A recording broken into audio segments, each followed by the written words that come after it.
All right, guys, welcome to another edition of Pink Sock Podcast. I'm your host, Mike, and I'm sitting here with the one, the only Jack Rife, not related to Matt, even though you're in the same field. Yeah, no, not related to Matt. He's not his. I guess his adopted last name is Rife. Oh, you're his daddy. Yeah, no, no. No. I'm not related to him. Yeah, like I said, I think he's an adopted Rife. But hey, at Well, least people will pronounce my name right now.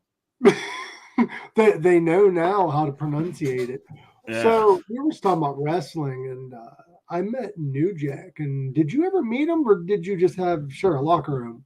No. I never. No, I've never actually met him. I have talked to him a couple of times about bookings and stuff like that, but I never actually met him. I don't know. It's just one of those he was just one of those nice guy, and everybody was like, "Oh no, Jack's cool." And then you'd watch him stab a guy 9 times, and you're like, "I mean, okay. I mean, I think I'm cool. I've never stabbed a dude." Dude, did you ever watch the dude was so crazy. If nobody listening knows who New Jack is, Google him after this because New Jack, he's a legend of hardcore wrestling. However, he was such a crazy individual that he released a whole episode of Dark Side of the Ring about him. Dude, he had a tattoo on his arm that had roses, and each rose was a justifiable homicide that he had Yep. when he was like a bounty hunter and shit. And it's like, okay, so that's a pretty cool thing to to have well, what's each rose mean? Well, that's fucking Tom, and that's fucking Fred. That's Kevin. I knew Kevin. I fucking shot him in the face. I mean, It wasn't like little rose. It wasn't like big roses. It was little rose garden. He had on yeah, his no, arm. he planned on having more. Like you could tell he planned on having more. It was like the dude that keeps the slash marks. Like, why would you do the slash marks if you weren't planning on? Did you know that he had a feud? Now, I feel bad for anybody that has an out of the ring feud against New Jack, but New Jack had an out of the ring feud with Abdullah the Butcher. No, I didn't know that. I would That not. boy, No, I wouldn't actually want him to have shoot heat with me. No, no, you're going to get shot. dude. Like I told you, I'm a coward. Okay, if they walked in the locker room, they were like, "You're wrestling New Jack tonight," I'd be like, "Fucking!" As soon as I could be like, "I'm gonna hit the bathroom real quick before and I would just take my shit and go get my fucking Honda Civic and leave, dude. I'm gonna go get some Taco Bell. And then when they're talking shit and they're like, "Oh, he didn't show up for his booking," tell him why. Fucking tell him why. Tell him you wanted me to fucking wrestle New Jack. I didn't know, but I could imagine seeing him at Walmart and him being like, "You motherfucker!" I'd be like, "Whoa!" I'd be so scared. No, that's not me. That's not me. Well, no, I don't want to be a rose. Abdullah the Butcher claimed that New Jack stole his gimmick from Abdullah. The fork? Yeah, and New Jack's like, the only thing that me and you have in similar are we're both black and we both do hardcore wrestling. He's like, it's the only similarity. He's like, you're an Arabic gimmick with shoes that can't work, is what he said. Dude, I mean, that's kind of for real, because the thing is about New Jack is when he wanted to, he could wrestle a hell of a match. Like he hit you in the face with a fucking Super Nintendo. He could do that too. He'd take a bowling ball and put it into your balls. Dude, I think my favorite thing, though, regardless of everything, stabbing people, trying to kill Gypsy Joe with a baseball bat, take all that away. I love the fact that they would just play his entrance theme through the whole fucking match. The whole match. And then the whole full fucking blast, too. Like, they wouldn't play it like everybody else's music was like. Do you remember what his was like? Oh, God, no. I don't fucking remember. Journey with me into the mind of a maniac, doomed to be a killer since I came out the nutsack. Ice Cube and Dr. Dre, Natural Born Killers. Natural Born Killers. Okay. I knew. No, I see. Well, here's the thing about all the ECW music, I'm pretty sure was all covers. They were. Okay, because the when they were on hardcore when they were on TNN they were, but back in the day they weren't. No, even back in the day. So if you look into it, they couldn't get the copyrights for the songs, but they could get people to cover it. And it was weird because they had Enter Sandman. Okay, if you go back and I have the VHS tapes. All right. If you go back and you watch Sandman's original entrance, he came out to Enter Sandman, but it was done by fucking Motorhead. I had no idea. All right. So if you sit and listen to it and actually listen to the music, because I mean you're listening to dun dun dun dun dun, dun, right? You're just busy listening to fucking the song. That was Rob Van Dam. But anyway, that was another one though. It was fucking that was Pantera, of course, but it was actually Kilgore that did hit the cover of Walk. Yeah, for ECW. And so, like I said, it was like Motorhead, Kilgore, and then like. And then Prong did Snap Your Finger, Snap Your Neck, which was just incredible. Right. So they like covered the song. So I'm pretty sure that they would have used like the song, but they would have got different rappers, which is why the voices didn't necessarily sound. That's crazy. Because for the longest time, I thought Paul Heyman was just like, fuck copyrights. We're just going to do this. No, and the reason that it's hard to like figure it out and like now is because it's been purchased by WWE and it's all been fucked with. And like if you go back and like you go on the WWE or Peacock, I guess now, but if you go on there and you watch like Rob Van Dam matches from when he was in ECW, they play his One of a Kind theme. Yeah, I hate that. Like over it, it's like no, okay, but they do that so they don't have to pay each time they want to do that shit. I know a lot of people want to hate on ECW because they do have that hardcore thing, but they had some of the best matches in the 90s, bro. I mean, the first match that I ever saw that got me into wrestling, because when I was a kid, I wasn't really a wrestling fan. Mm-hmm. The kids down the street from me when I grew up were they were weird. They were the weird kids, you know, and they were into wrestling. So that was like, I was like, you know. And then they ruined it for you. What's that? They ruined it for you. Yeah, they ruined it for me. I was like, fucking nerds. I'm not doing that. That's lame. So anyway, so that was the 80s. So when I was like, I was probably like 12 or 13. Let's be honest though, bro. The 80s were kind of lame when it came to wrestling. Like they had like. Well, that's the thing. It was all like that was when it was very like superhero showmanship. Yeah. Hulk Hogan. Yeah, ooh, brother, you know, like that was real. He was going to always win, so it didn't. Yeah. So you didn't even like bother to watch, you know. But I was hanging out with a friend, and he was like, "Do you like wrestling?" I was like, "No." And he's been my best friend for like 25 years, and he was like, "Dude, check this out. This is ECW," and he puts on Rob Van Dam and Jerry Lynn from I think it's Guilty as Charged '98. That was a good fucking match. And it's the one where Jerry Lynn busted his head on the floor because they were in New York and they put the pads and it made it worse. Anyway, that match specifically is the reason I got into pro wrestling. And I really, honestly, like, I never really was a fan. Like, I know it's crazy, but like, I saw it and I was like, I want to do that. Like, I wasn't like, oh, I want to go buy that guy's shirt. I want to go see that guy. I want to go do that. Like, I'm very like, that's my autism. You know what I mean? I'm not like, I want to go to that concert. I'm like, I want to figure out how to play guitar. Like, that's just what I'm going to do. Like, I saw Tony Hawk and I didn't want to be like, I'm going to go meet Tony Hawk and get his autograph. I'm like, I'm going to kickflip my way there, dude. My brain went the opposite direction, bro. Because when I watched wrestling, I was big into like, when I first started watching, there was like the tail end of ECW, like 2000 or whatever. And then I got to see like Chris Jericho and Eddie Guerrero and all of them. But then I went back and I watched 80s wrestling and I got a love for it, but not WWF. I like the New Japan shit. I love the Roddy Piper and the NWA, but WWF never was good to me, except for the Attitude Era and the Ruthless Aggression with like Chris Benoit and shit. That's the writing during that 80s era was all okay. The same problem that AEW has now. Mm-hmm. Is the problem that they had in the 80s. They couldn't build stability in a storyline because the wrestlers were all like, I'm not doing the job for that guy, man. And like, this is how this is going to go. Like, that was and territory mindset.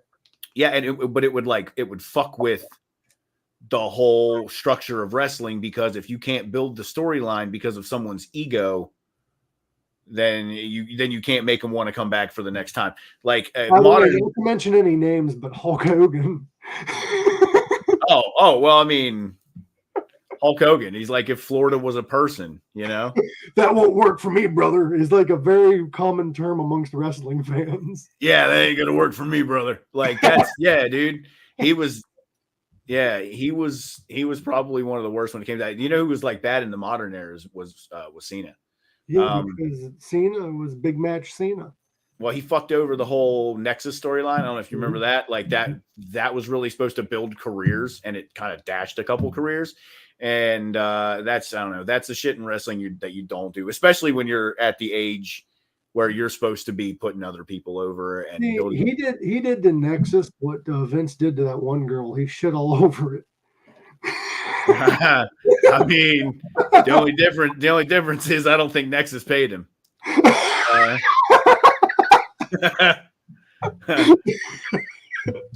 That's true. See, that's the thing about wrestling, man, is like whenever you look into the people that are in the wrestling business, you're like, ah.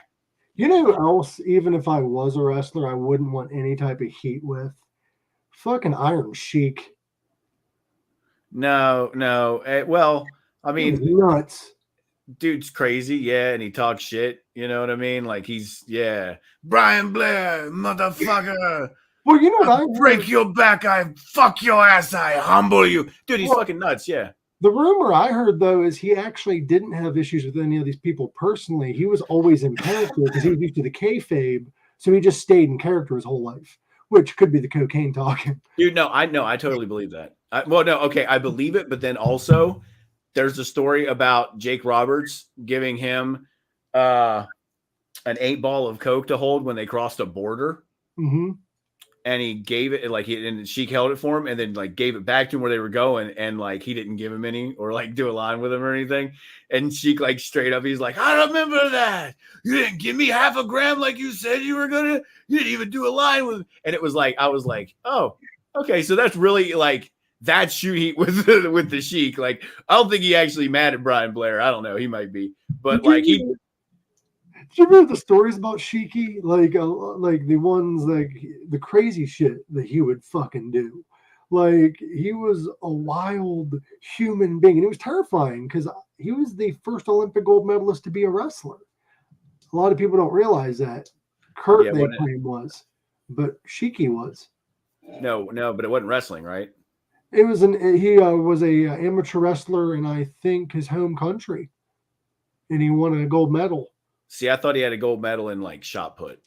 It might be. I don't know. See, I thought it was like hammer throw or something. I think he did wrestle, but I think his gold medal was that because I know he does have a gold medal. But he's still a beast. Oh yeah, he used to do that like the hammer thing that only Bob Backlund could do. Bob Backlund, there's a fucking dude didn't get enough credit. No, not at all. Not at all. Because he like put himself completely into it. That was that era. You know what I mean? That was that era where dudes were like, it was all or nothing. Dudes were all in or. Well, back in the day, I remember reading this article. I wasn't around when this happened. I wasn't watching wrestling when this was happening. But Sheik got arrested with Roddy Piper, I think it was, and somebody else. And Sheik was going to get fired. And Vince was like talking to him. And Sheik told him, why are you firing me, Vincent McMahon? And he's like, because you had cocaine in your system. Oh, is Rowdy the Piper going to get fired? And he's like, no. He's like, how about Ultimate Warrior? He's like, no, they were doing coke with me. Like, well, he ratted him out. I mean, he kept his job though, didn't he? Yeah, for a little bit. Where did Sheik go after WWF? Oh, probably Florida. Probably. Everybody went to fucking Florida when their career started collapsing. Yeah. Who's the coolest like wrestler that you actually got to meet? That people Gangrel. Gangrel and Luna. Oh, that's fucking cool. You got to meet Luna. What was she like? Dude's just fucking super cool, super humble.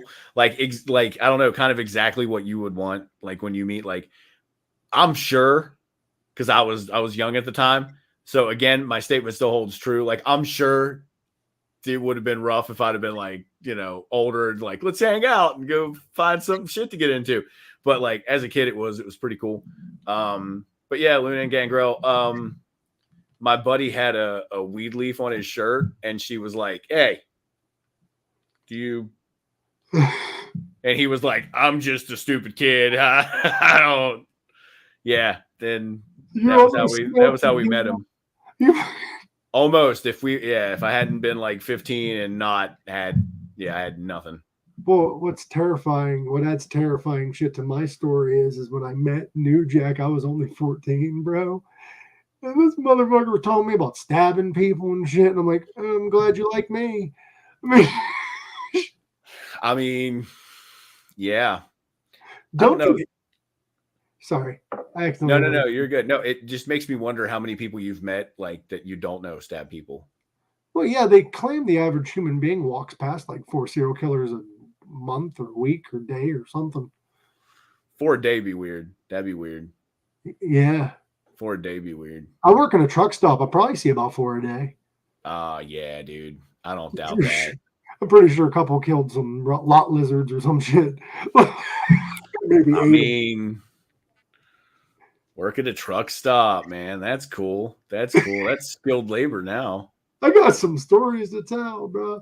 Like I've seen lot lizards, man. Not at the current location I'm at, but I was working out in Phoenix, bro. And this is a hilarious fucking story. At least I thought it was. I left the kitchen and the bathroom was like right off to the side. I was leaving the kitchen because I heard a commotion. So I was acting like I had food to take up front, but I didn't. And I went around the corner and there's our security guy with a cop. And they have this guy up against the wall and he's screaming. And they have this woman who's half naked. So I assume she's a lot lizard. And the cops reading him his rights and he's like, we're getting you for soliciting for prostitution. And the woman yelled, where the fuck's my money? He's like, you ain't getting my money. I didn't get to finish. And then he looked at the officer. He's like, it's not soliciting if I didn't pay. And I'm like, oh my God, he has a case. All right. All right. It's not soliciting if you are you sure? I mean, I guess. I mean, obviously. I don't know. I don't think I would have thrown all my dice down on that one. I don't think I'd have been like, if I don't pay this prostitute, sir, technically I just had sex with her. I didn't pay, man. I didn't get to finish. Like, you caught us, so I think this one's on her, you know? Like, if you guys would have waited until I finished, you could have gotten me. Dude, timing is everything. 5 more minutes, you guys would have had an arrest. But right now, this is just an awkward situation where you guys have definitely seen my dick, all of you. So what's the most awkward situation you've been in where somebody has seen your dick? Let's see.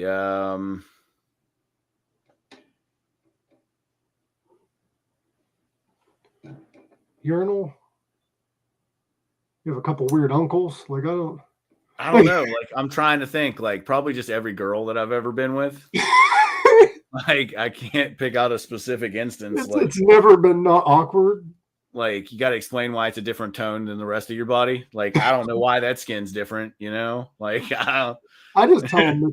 It's bruised from all the accidents. Yeah, accidents. Yeah, no, that was on purpose. Yeah. You know, I never understood women, or men, I should say, when women grab a banana and they peel it and a man sees her eat it, he gets turned on. Because I get freaked out after she peels the skin off. I'm like, Jesus Christ, I ain't fucking. No, I don't. I've never like, I don't know. I guess I just don't associate food with sex. Like when you, like, if you ever like see this scene in a movie where like they get food out and start like putting it all over each other, I'm like, that's totally American thing. Like I don't think any other country is gonna be like, I'm gonna pour gravy on your ass and fucking eat it. Like that's American as shit. Like no other country, first off, no other country is gonna waste food like that. And well, I mean, it's not wasted if you're eating it. Yes, a lot of it ends up on the floor, I think. So I don't know. I've just never. Anytime I watch those scenes, I'm like, that's just a mess. You think germs bother other countries? I think we're no. I don't think it's the germs. No, fuck no, dude. So, yeah, dude, you ever been around a French dirt? Dude, I mean, come on, man. Germs don't bother them. Like, that's all right. I got a friend, he's French. Like, he smells, he knows it. He might not know it. I think he knows it. Speaking of smells, you met Ron Jeremy? Yeah, dude. I met Ron Jeremy once, and I didn't mean to.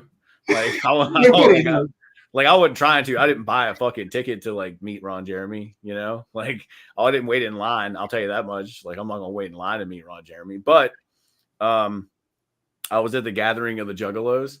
That's a story too. I was selling weed cookies and there was nothing else to like go to. So like we had a shitload of weed cookies, and like they have an expiration date. Like most drugs don't have an expiration date, but we're stupid, so we made sure that our drugs would like go bad. So we're like, well, let's go to the gathering of the Juggalos and sell weed cookies, and we did.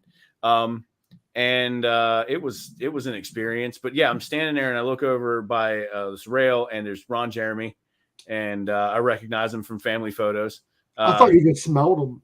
So I see him standing over by the railing, and I walk over to him, and I put my hand out, and I'm like, it is an honor to meet you, sir, and I would like to shake your hand, even though I've seen where it's been. Did you say that to him? Yeah, I said it right to him, and he laughed. I made him laugh, and then I immediately went and washed my hands for sure.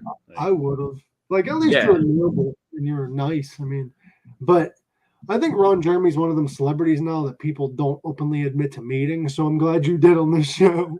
Yeah, well, I mean, like I said, if I'd have been like, oh, dude, we did a meet and greet with Ron Jeremy, I'd be like, oh, that's not cool. That's not cool.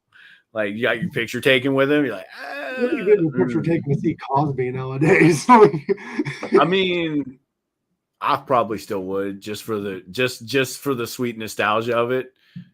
You know what I mean? Like, although I don't support the guy, but like if I'm in the same, like a lot of people are full of shit. A lot of people are like real full of shit. They'd be like, I would spit in that guy's face. Like, no, you wouldn't. No, you wouldn't. I wasn't really much of a Cosby fan though, growing up. No, I wouldn't. There was only Ghost Dad. That's the only reason I'd be like, I love you in Ghost Dad. Like, I didn't like you in all the rapes, but I liked you in Ghost Dad. like. Well, the thing I didn't know when I was a kid. I didn't know. People act surprised about the Cosby thing, but if you go back, I believe it was 76, he released a special called It's True, It's True. And about 10 minutes into it, he starts bragging about drugging women. I mean, he even put it in the show at one point. He talks about like barbecue sauce that was like Quaalude. I mean, you know. But I don't like that they mark like Louis C.K. and people like them with Cosby. No. There's a big difference. And I'll tell you this about Louis C.K. And this is just truth, okay? Louis C.K. started jerking off in front of two women, all right? And he finished on his own stomach, all right? Like a fucking loser, okay? Now, I'm not saying he was right, I'm not saying he was wrong, but I will say this. If Jason Momoa starts jerking off in front of two chicks, he's probably not going to finish on his stomach. That's all. That's all I'm saying.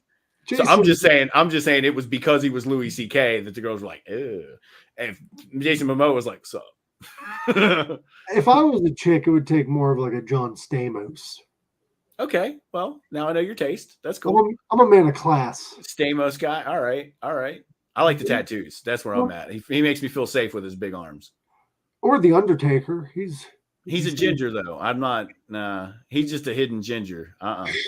You ain't fooling me, you big, tall, sexy. Nah, he ain't fooling. No. Can we be honest about Taker for a minute? Even the man himself would admit this.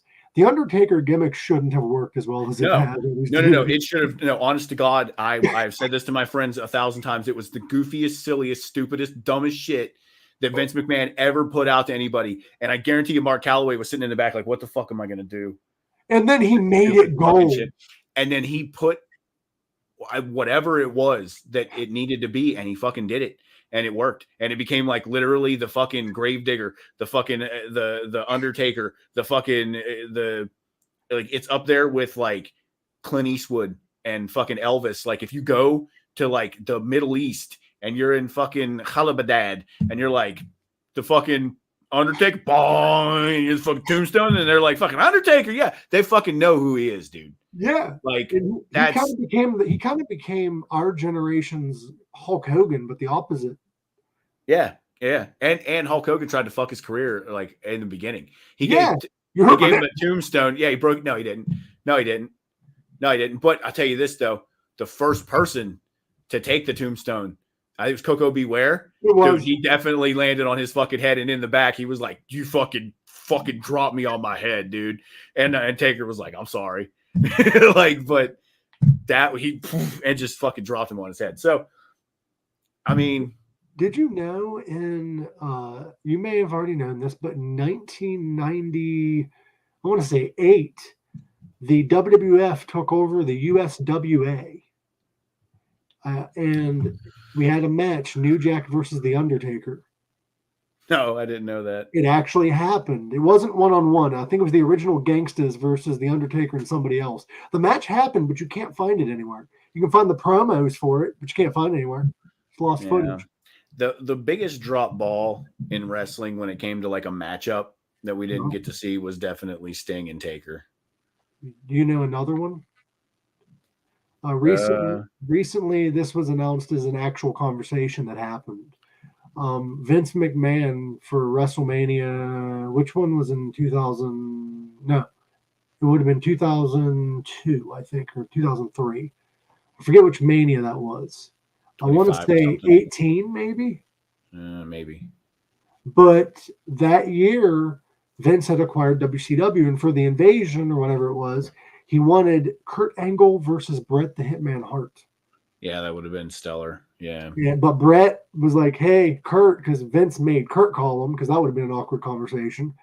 And Kurt's like, hey, Bret, you want to wrestle at Mania? And Bret's like, I don't know if you've kept up with me lately, but I just had a major fucking stroke. Well, I don't know if you've heard, but like any opportunity Bret gets, he'll bring up the Goldberg thing. Yeah, and what's weird is watch that kick. That's not the be-all, end-all. The fact was the man kept wrestling knowing he had bad concussions. Yeah, but the thing is, though, that kick was definitely like I've watched breakdown by breakdown from other wrestlers. I've looked at it. You don't look at the canvas when you throw a kick. If you're looking at the canvas while you're throwing a kick, you're wrong. Yeah, Goldberg. Anything you throw that is a punch, a forearm, a kick, you lead with your head so that your head gets there to look at your target before you actually deliver the blow. Because if in professional wrestling, if you're not going to move your punch around the object as you make contact, because you do make contact, but if you're not going to read that contact and move your body appropriately, then there's no point in being a pro wrestler. Just be fucking low key and suck at your craft. But if you're going to just throw a kick or a punch, know where it's going. Like know where it's going to land, know that it's going to, glance off the way that it's supposed to, or don't do it. So I do, like, I'm with Bret on that one. I hold Goldberg responsible. I think Goldberg shouldn't have been working. I would have held WCW responsible because Goldberg proved early on that he can't. He didn't know what the fuck he was doing. The William Regal match is like the best example. He looked he looked like a fucking 10-year-old kid who didn't know what the fuck he was doing. William Regal was throwing him around like, all right, man, let's go. They were like making a physical match. William Regal's like, heard. Him and Fit Finley were like the best shooters back then. Dude, and I hate that like there's a match with William Regal and Fit Finley where they wrestle in a parking lot with a bunch of brand new Chevy S10s, and they destroy these Chevy S10s for whatever reason. And I'm thinking to myself, this is WCW, and I'm thinking to myself, who the fuck booked this stupid fucking match? Vince Russo. Where you I know, but you have two of the best hook and shoot wrestlers that there are. Like, you've got two legit like badass wrestlers and mat technicians, ring generals, whatever you want to call it, and you're going to put them in a parking lot, and they're just going to like, but dude, you could do that with any two shitty guys in the back. Right. You could literally take any two shitty wrestlers in the back and be like, hey, you guys want to go tear up some fucking Chevy S10s? And they'd have been like, fucking yeah, dude. But you take Fit Finley and William Regal, and not just one or the other, but the two of them together. And the match is exactly what you would think. It's not exciting because you watch it as a kid, and it was like that ECW era. They were getting into that, like the extreme era, because it was toward the end of WCW. So you could tell they were trying to do like, oh, it's extreme. And it was like, dude, again, you've got other people on your roster that you could use for this match. And what year was this? I want to say like 97, 98. So at that time, they had Hardcore Hack on their roster, which was Sandman. Yeah. They could have done that match instead. Like, use a hardcore wrestler like Raven or Why two great shoot fighters? They definitely had Raven at the time, for sure. Yeah. No, I don't know. Like it could have been like Raven, Billy Kidman. It could have been two nobodies. Like it would have definitely been a better, like somebody versus a jobber and just beat the shit out of them with a bunch of trucks, or two guys that are like nobody's trying to make like, a memorable match. But instead it was just these two guys you could tell that were uncomfortable, out of their element, and a waste, honestly. It's sad because like at that time the best shooters was them guys, but also like Dean Malenko and Chris Benoit and Eddie, and all of them were sadly misused up until like towards the end of Chris and Eddie's life. They didn't even start getting used right. Well, I think once they did the invasion angle into WWE, that got them a lot more recognition. The issue with that wasn't that it worked out for Benoit and Eddie Guerrero. It was that it didn't work out for Perry Saturn. And I don't know if you've ever heard the story as to why he ended up with the moppy gimmick. I forget, but I know it was punishment from Vince. Yeah, it was punishment. Okay, so apparently he rented a rental car and a wrestler used that rental car, and something happened to the rental car. There was an accident or something, and it ended up costing Perry Saturn money. So the next match he had with the kid, he beat the piss out of him, stiffed him hard for a personal reason. So when Vince found out about that, that's why he gave him the fucking moppy gimmick, because he couldn't just cut his contract. So he gave him the moppy gimmick and basically just buried him. And it's not just him. Like it happened to a lot of people. Like, again, it happened to a couple people when they rose above it. Like they actually made something out of it. You know what I mean? Like even the Perry Undertaker. Saturn. No, because that wasn't a punishment. It sounds like it would have been though, don't it? No, that wasn't a punishment. That's one of those times where Vince is like, "All right, I got this great idea. Everybody sit down. Vikings." Like that was one of those times where Vince would like, "I got this idea, and this is what we're doing." He didn't start doing the punishment thing until like it seems like the 90s. No, but it was honestly like 90% of Vince McMahon's ideas are shit. They're fucking dog shit. He's awful. But is his idea? It was dog shit. So, like I said, even the Undertaker idea is fucking stupid. Like it's a zombie.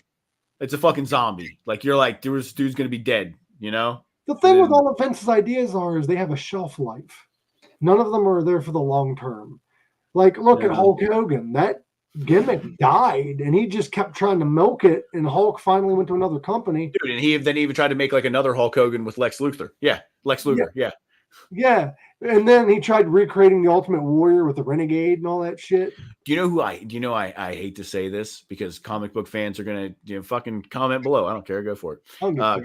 Comic book fans are gonna hate me for this, but I think Vince McMahon and Stan Lee have that in common, where like they had like a couple of like good ideas when they first started, and then everything else they did was just like shit, and then occasionally they got lucky, because even if you look into like stuff that Stan Lee did like later, it was all in conjunction with other people like Deadpool and shit like that. Like that wasn't his idea. That was someone else's idea. Like Spider-Man was his idea. And again, it's fucking stupid. Like let's just fucking call it like it is. It's fucking stupid. But they worked for some reason. Oh, okay. Right. They're stupid, but they worked because there was nothing else. So True. It's like the fucking Beatles. All right. Let's just admit it. Not that good. All right. The Beatles, they're just okay. All right. Listen, I'm just gonna say, like, you're like drugged out hippies. That's what you're saying. I'm just gonna know when they were drugged out hippies when they were at their best. Like it was when they fucking Paul McCartney got famous playing Chuck Berry riffs. Like it just is what it is. So, but here's the thing: there was nothing else. All right, the Beatles were popular. Like the first time women were allowed to be horny in public without being hung. That's like Elvis too. Elvis just stole all his music. And yes, exactly. So it was that, But I think it was similar to that it was that wow factor, but it really wasn't. There wasn't a whole lot behind it because there just really wasn't anything else to compare it to. And now there is. So like that's the reason I say that. It's like you take the Beatles and then you play like some Rolling Stones, some Led Zeppelin, some Pink Floyd, and then it's like, all right, they're okay. They're pioneers, is what people say now.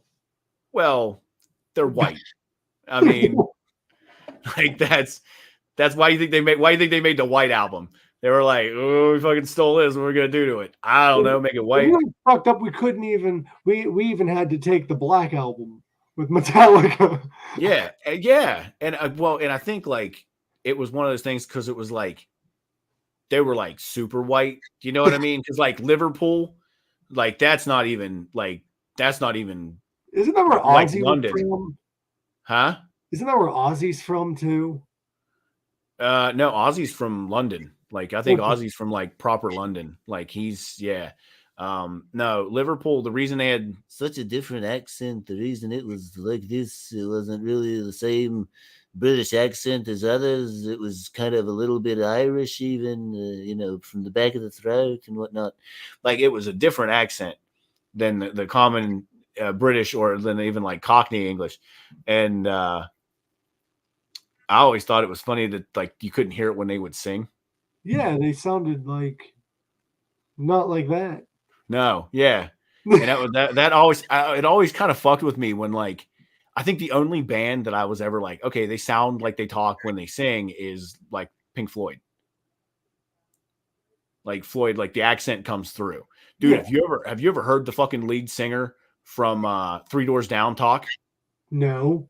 Dude, he chews up letters and spits out words. He's from the South, and he's like, dude, God, he sounds like a fucking porch swing. I have to watch this shit when I'm Dude, done. yeah, you do. Yeah, you do, dude. He's like, if you like, he sounds like what it would sound like if you just looked out over a cotton field. Like that's the sound you would hear is his voice. Like like there's no racism intended there. I'm just saying, like he sounds like a fucking pitcher of sweet tea. It sounds like what picture of sweet tea would sound like if it was a person. Yeah, precisely. Oh, my ADHD just grabbed onto a thought. Did you hear about the storyline way back in the day? You'll remember this. John Cena got stabbed by somebody, and they were trying to figure out who it was. Remember that? Yo, and it was supposed to be New Jack. It was supposed to be New Jack. Yeah, and who did they make it? They wasn't it fucking something stupid. It was something stupid. It was Carlito's bodyguard or some shit, I think. Do you know who Vince McMahon's illegitimate son was supposed to be? Not Hornswoggle? Mr. Kennedy. It was supposed to be Mr. Kennedy. Yeah, but they fucking he Randy Orton fucked that up. Like I'm telling you right now, I've watched that move. It's a fucking back suplex. There was nothing hard about it. All right, Kennedy did everything he was supposed to do, and fucking Orton jumps like a motherfucker first off, and then he lands shoulder back. It wasn't even that bad of a bump, dude. Like I'll tell you right now, two things: one, he threw himself to make Kennedy look bad, and two, he didn't land that bad to actually hurt himself. See, people like that just drive me nuts because one of the most excruciating injuries I've seen, which wasn't the Sid Vicious one, that one was the most excruciating. Yeah, that was his own fault. That's from steroids, bro. But one of the most painful bumps I've seen was when Eddie Guerrero had his first match ever in WWE, and he went for the frog splash and popped his elbow out of place. Yep, Oh, that was a rough one. Gnarliest bump. There was one. Actually, dude, I'll give the gnarliest bumps to fucking Shane McMahon. When Kurt Angle threw him at the glass and it didn't break and he landed on his head 3 times and told Kurt to keep going, and even Kurt Angle was like, "This is fucking sick." and then he finally went through the fucking panel of shoot glass, like real glass. And then he's like, "Throw me back through." And Kurt Angle was like, "I'm about to fucking quit." Like, you're a maniac. Dude, yeah, those were probably some of the craziest. Like, there was no call for that, but I think that's what Shane McMahon liked to do because he didn't have many matches, so I think he really liked to make them. You know, when he came back and fought Taker, that was crazy. Do you want to hear the craziest wrestling conspiracy of all time?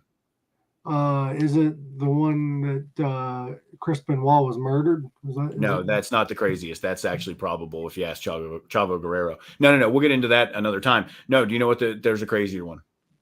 What is it? All right. What if I told you that the McMahon family that you know from television are all actors and workers, and the actual McMahon family has never been seen on camera? That is mind-blowing because that is a very pro wrestling thing. Why do you think Vince? Why do you think Vince is in great shape and was a wrestler and could wrestle? And Shane, and why do you think everybody in their family is a good actor, dude? Just everybody. Yeah, that does make sense. And also, if you're looking at this court case that's going on, you don't see any cameras of Vince in court and shit. It's always the right because we don't know who that guy is, because even Vincent Kennedy McMahon's real legal name is not that. No. I mean, it may be now, but it wasn't when he was born. Like, that wasn't his actual name. No. He took that name when he started living with his dad again. So anyway, it's a conspiracy. He wasn't even the actual son of McMahon, was he? He was. He's Vince McMahon's son. So his mother took him to Florida, and they lived in a trailer park, and she had like her husband was the one who like gave him the name. That was not his actual father. He hates that guy. Like, if you call him whatever that last name is, like, that's the easiest way for Vince to just fucking like, yeah. So, but again, this is just something that I have. Actually, there's another one. There's another one that I think is more probable that me and my best friend who passed away in November, that we figured out one night when we were sitting there watching. So was you high? Yeah, but I always am though. So, okay. So check this out. We're sitting there and I'm watching a match, and it's from SummerSlam 89, I think. And it's, or no, it was from 89, but it was the Ultimate Warrior versus Rick Rude.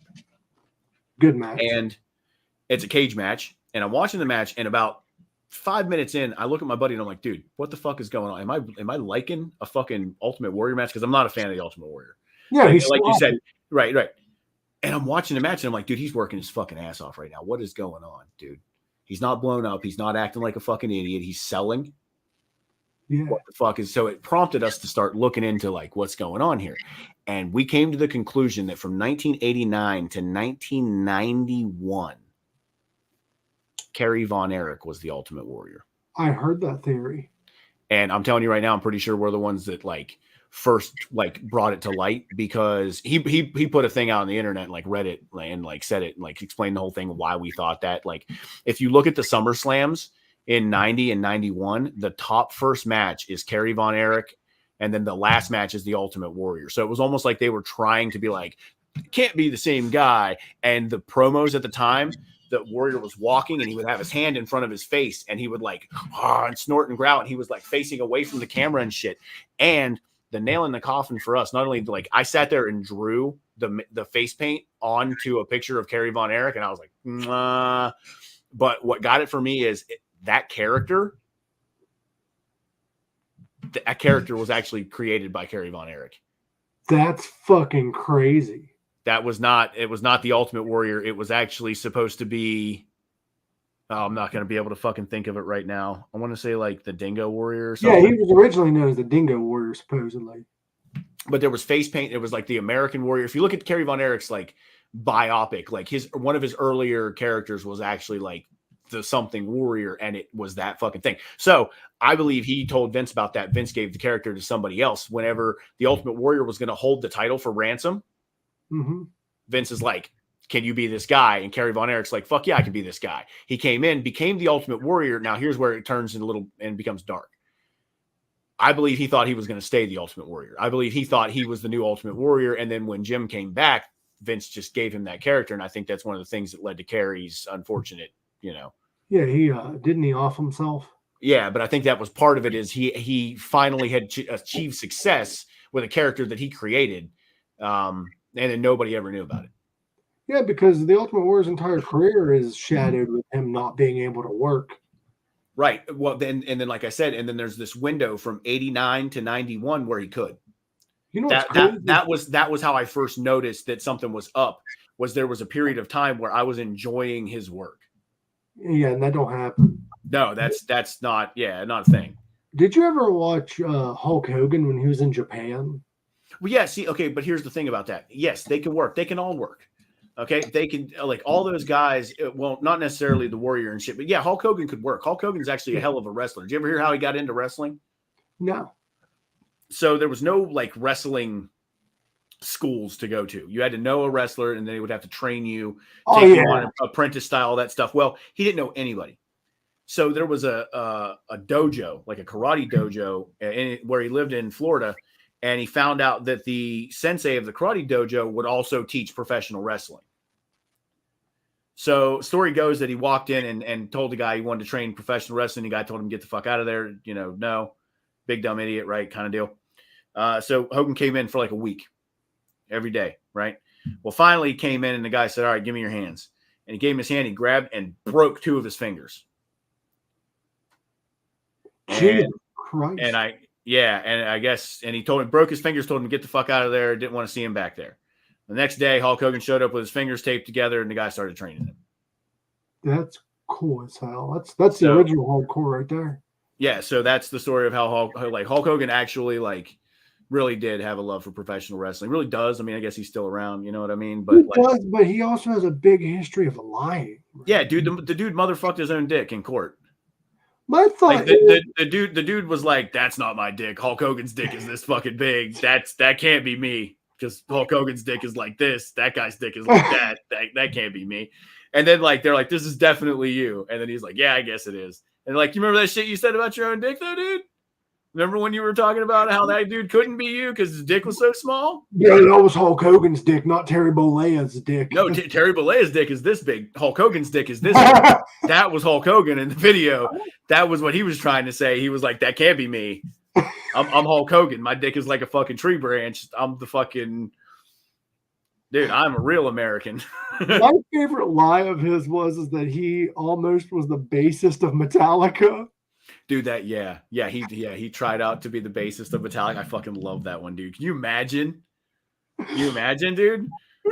Fucking big old Hulk. In my line, and what I see tonight, you're the only one, brother. Like. Do you think he would have quit wrestling just to be the bassist of Metallica? Because that would have been 88. I mean, I would have been the best. That would have been the best career move he ever made, was to like rule professional wrestling, have the Andre the Giant match, and then just fucking become the bass player of Metallica. Just that's a hero story, bro. That's American. Dude, that's like real Forrest Gump. That's real life Forrest Gump. Like, dude, that guy's probably retarded, but he was still able to be a fucking wrestling superhero and a fucking the bassist of Metallica. That's pretty cool. Like ultimate Florida man, you know? Dude, that sounds like Florida's a version of Ultimate Warrior. Florida. Like if he would become the most famous monster truck driver and then also the first guy to get leprosy in like 5,000 years, that's the most Florida shit ever, dude. Why don't we have a Florida man pro wrestler? We do. We do. Yeah, it's Hulk Hogan. Oh yeah, that's Florida. Dude. But you know what? But you know what fucks with me though? Hulk Hogan's from Florida, but so is fucking Bob Ross. That's 2 different sides of Florida. That's that right, dude. That's the swamp and the beach. You know, that's like there's 2 different parts of like there's like the pretty part where it's like, oh, it's breezy, and there's the beach, and there's like the middle part where it's like hot and there's alligators and pedophiles, and it's just fucking, you know, nobody wants that. Everybody there owns goats for some reason. I have this weird theory, and I'm not saying this is true, so don't come after me if you're related to Bob Ross. But I have this theory that like Bob Ross was like he like killed some people. Like I think he was like making these paintings, and he's like, oh, let's hide them behind the pretty little bush. Like he had those vibes. Or was that just me? No, I think Bob Ross was more of the like. I think he had seen some shit at war. Oh yeah, he was. So he was like, I'm just gonna paint this pretty picture because I've seen the hell that God can bring to man. You know, like I've seen the fucking hate in a man's eyes before he takes another man's life, and then I've seen the regret that follows. Did you want to paint a happy little tree right here? Yeah, that motherfucker was the most brutal drill sergeant. Yeah, that's why I think. Why do you think he talked about fucking happy mistakes, happy accidents? That was blowing somebody's leg off, wasn't it? You know what I mean? He's had a couple of not so happy accidents. You know what I mean? Like a grenade went off and killed 2 people. He's like, that's an unhappy accident. But like, if you fuck up this painting, you're fine. You're all right. Everything will be all right. But what's sad is anything with Bob's name attached to it, his family don't make money. No, no. But I mean, that's America. Like that's capitalism, baby. Like you gotta protect yourself for generations ahead, or they're just gonna fucking take your shit. Like, I heard they took it from him while he was on his deathbed. well, and also it's one of the things that makes that particular situation, and of course I've looked into it. One of the things that makes that particular situation really hard was it was all public television. Yeah. So like Bob never intended for anybody to own it really or make money off of it. It was really just something he was content to give away to people as like free painting lessons. You know, He didn't think of it as a business. no, honestly, it was one of those things. The whole time he was fucking doing it, it was just a public broadcasting show. Like there was no money in that. Yeah. Like there's He no did like, many of his paintings. yeah, but the thing about it is you'd have to wonder like now why don't people do, like I don't understand why people don't do more. Like if you own a business and you don't advertise on the internet with every free possibility that you have, if you're doing anything entertainment wise and you don't use as much of the internet as possible, then I don't fucking understand what you're doing with yourself. Because you go back to 1996, dudes were paying $1,500 a month to run fucking 10 commercials at like 5 o'clock in the afternoon. Jesus. And they still pay that much. Well, more than that now, but But that's the thing is though, you can reach, and it was to reach maybe 10,000 people. You can reach 50,000 motherfuckers for free. And if you can work the internet, 10,000 here, 10,000 there, 10,000 here, 10,000 there. I'm not working the internet though, bro. Like I don't know hashtags and all that shit. See, I'm not good with that. I'm not good with that either. Like that's why we need a production crew. Shout out to our production crew that don't exist yet. You know what I mean? Shout out to my manager that doesn't exist yet. Yeah, shout out to my manager for getting me all these gigs that I'm booked for. Appreciate you. When's your next show? I have I think I'm gonna do an open mic in Pittsburgh, either Thursday or Saturday. And I have a couple things coming up that I don't have definitive dates on. And then I'm doing a music festival in July. Bro, you're like the Ohio Forrest Gump. You went from wrestling to comedy. Now you're doing music, or are you doing stand up at this comedy? No, I'm doing stand up at the festival, and I'm from West Virginia. Oh, okay. I've always seen you in Ohio. No, I live in Morgantown. So like, yeah, if you drive an hour north, you're in Pennsylvania. If you drive that way, you're in fucking Maryland. Ohio is, everything. It's close. It's one of those places where it's by a bunch of other states. You know what I mean? You're not technically in a state. You're in an orgy. Yeah, right on the corners of it all, and it's a gross one too. Those are some gross states, and I live in one. Yeah, dude, Ohio's the one that makes it gross. Ohio's the one that's like, you won't watch me spit in my own mouth, and you're like, fuck, dude. All right. Is that where that joke came from? Was Ohio? No, that joke came from West Virginia, but the guy who inspired it came from Ohio. Was me? No, you inspired the punchline. I'm just kidding. No, you did by telling me that you can't. Yeah, that it wasn't at the library. I was like, oh, okay, that's where that goes. It did good. It did good. I didn't even try it out. I just did it at a show. Like I didn't even do it at an open mic. I was like, I'm just gonna do it at a show. So how do you tackle stage fright, or do you have any? I don't really have stage fright as far as like the crowd goes because of wrestling. I've kind of got like I said, when you stand in front of a couple hundred people without your shirt on, wearing tights, you kind of like get over stage fright. Like I get to wear a fucking suit jacket. I'm cool. No one can see my dick. It's awesome. Dude, you were so close to doing porn. That's pretty much what pro wrestling is. It was real. The sounds are, the same. A lot of baby oil. With comedy, there's not really stage fright from like the crowd because I don't know. Like I said, I'm just kind of tempered from that one, but I definitely get nervous if I am performing in front of other comedians. Pittsburgh is tough because there's at least 10 other comedians at every open mic and they're all fucking good. It makes it rough because if you do an open mic and, there's 8 or 10 people there and it's a smaller place, you can, people are like, hey, you did really good. You do one in Pittsburgh and they're just like, thanks for coming, you either walk out of a Pittsburgh open mic feeling really good about yourself or feeling like you just need to fucking go Quit. home and go home, call Walmart, tell them you fucking be in, right? But like, I don't know. I find it to be a lot of fun to go do like bigger stuff outside of my comfort zone. Like, I want to go do some Philadelphia stuff next. Like, I want to go do an open mic at the Punchline in Philly because I think that like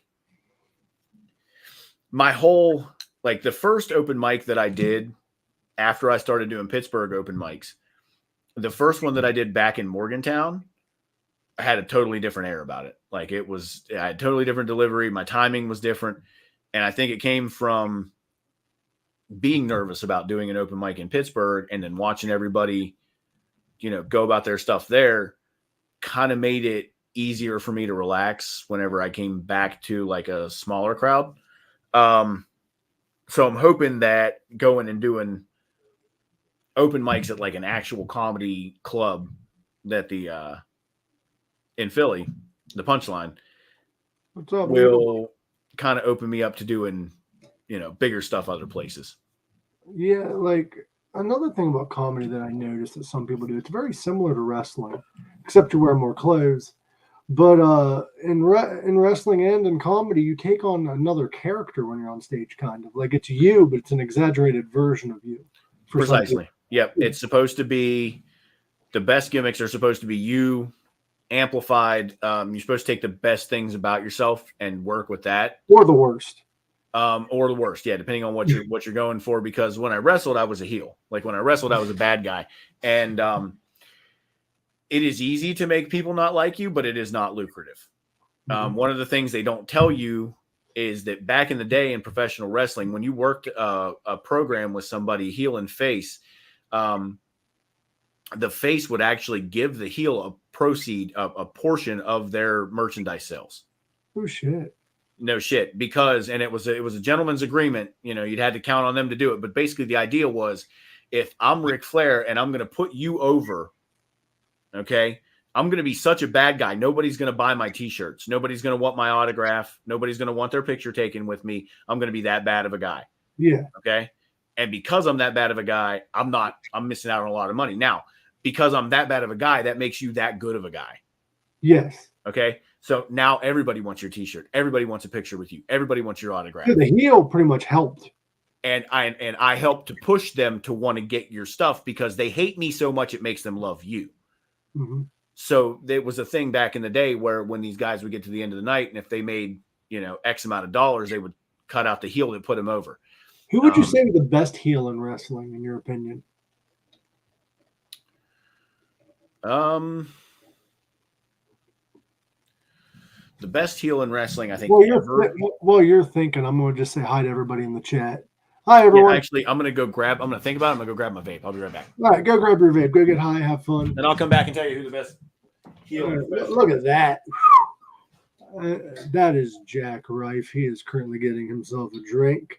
How's everybody doing in the audience this evening? Weedosaurus Rex we've got in the room. Sorry, guys, I'm just not getting to these. Renee, Vicky. All right. You are back. Who's the best heel of all time? Vince McMahon. Inside or outside of the ring? I mean, honestly, he's not the worst outside the ring because like Snuka killed people. Like Snuka killed people. Benoit killed people. Like, no, he's not the worst like out of the ring. He's probably one of the worst in the ring. Like as far as like he made you love Stone Cold Steve Austin. That is true. Like he made like everybody like Stone Cold made you like him. Vince McMahon made you love Stone Cold Steve Austin. That is a fair one. I'm going to see if I can think of one that may or may not be better in my opinion. Well, it's your opinion, so it's, Yeah. Well, I can't find much more that is worse. The only one I can think of that may be worse than that was Roddy Piper. Because the man got stabbed 3 times being a heel. Vince never got physically hurt because people hated him so much. If you're going that route, though, that one's got to go to Sergeant Slaughter. Oh, because when he turned and went heel and was like Iranian or whatever, they had to literally escort him out of the fucking Madison Square Garden with like every state trooper that they had at the place because like they were gonna fucking riot on him. Yeah. That was probably the craziest heel turn ever, but a lot of people forgot it because it was a dumb heel turn. Yeah, Piper was good, and then there was one. I can't remember who it was, but somebody just straight fucking pulled a gun and pointed at him, and he was like, "All right." Jesus. Yeah, I forget who it was, but he was working the crowd, and the dude just fucking pulls a gun out of a holster and points it at him, and he was like, "All right, never mind." Another good heel group, going back to New Jack, the original Gangsters when they were in the South territories. Yeah. Like that infamous New Jack promo with Jim Ross. I don't know if you remember that one. I do. Yeah. Yeah. Jim Ross to this day is like, I couldn't believe he said it. Like no. And I think OJ. wasn't he standing there when New Jack or not New Jack? Wasn't he standing there when it was fucking Booker T dropped it too? I think Jim Ross was like, "Why am I always here for this? Why?" What's weird is Vince a few years later said it on national television. Yeah, hard A though. Yeah, but he got Hogan for saying it outside of it. No, okay, but Hogan hard R. Yeah, but he was having sex at the time, so that's kind of, does that give him the card? I mean, okay, the person he's having sex with is white. Yeah, true. That would give him the card. If they don't have the card to give him, then they don't have the card to give him. Like you, I mean, Hulk Hogan though, bro. Have you ever been called Poppy by a white girl? You're like, don't fucking appropriate that culture, bitch. No, call me fucking daddy. I'm worried about daddy too. Like if you're gonna call me, I don't want a girl to ever call me daddy. I'm just being funny, but like, call me Uncle Joe or somebody. I'm a dad. Like I got kids. Don't fucking call me fucking. I don't know. Call me Prince Ali, Fabulous He Ali Ababa. Like. Yeah. Call me fucking. I don't know. Hey, we should do these hangouts more often. This is kind of fun. We should. Who are you gonna vote for? Who am I gonna vote for? Vermin Supreme. Always good call. I was actually I was looking into it, and I found out the other day that I don't know if you heard this, that RFK Jr. has a fucking hole in his brain from a worm. Really? Yeah. It was come out from his divorce deposition that they did a scan on his brain, and there was a piece that they thought was a tumor, and then they did further research to find out that it was actually just a spot that was missing that had been eaten by a worm. And as soon as I found it out, the first thing I thought was that hole in his brain is a family heirloom. It's the Kennedy curse. It's the fucking that was there. And secondly, and more importantly, I really wish the dude come close for this. I really wish the man with a literal missing piece of his brain was the worst fucking option we had. See, I don't get why. See, I don't like talking politics because I hate both sides equally. No. That's the only reason I brought it up is because it's all stupid.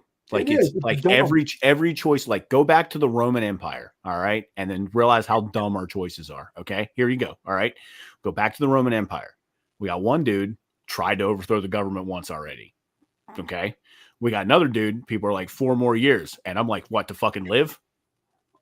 Are we talking about the current election or the Roman Empire? No, I'm talking about the current election. Sounds like some shit. The current election sounds like some shit from the fucking Roman Empire. And hear me out. And hear me. That's what I'm saying. First guy already tried to overthrow the government once. All right. Second guy, so fucking old.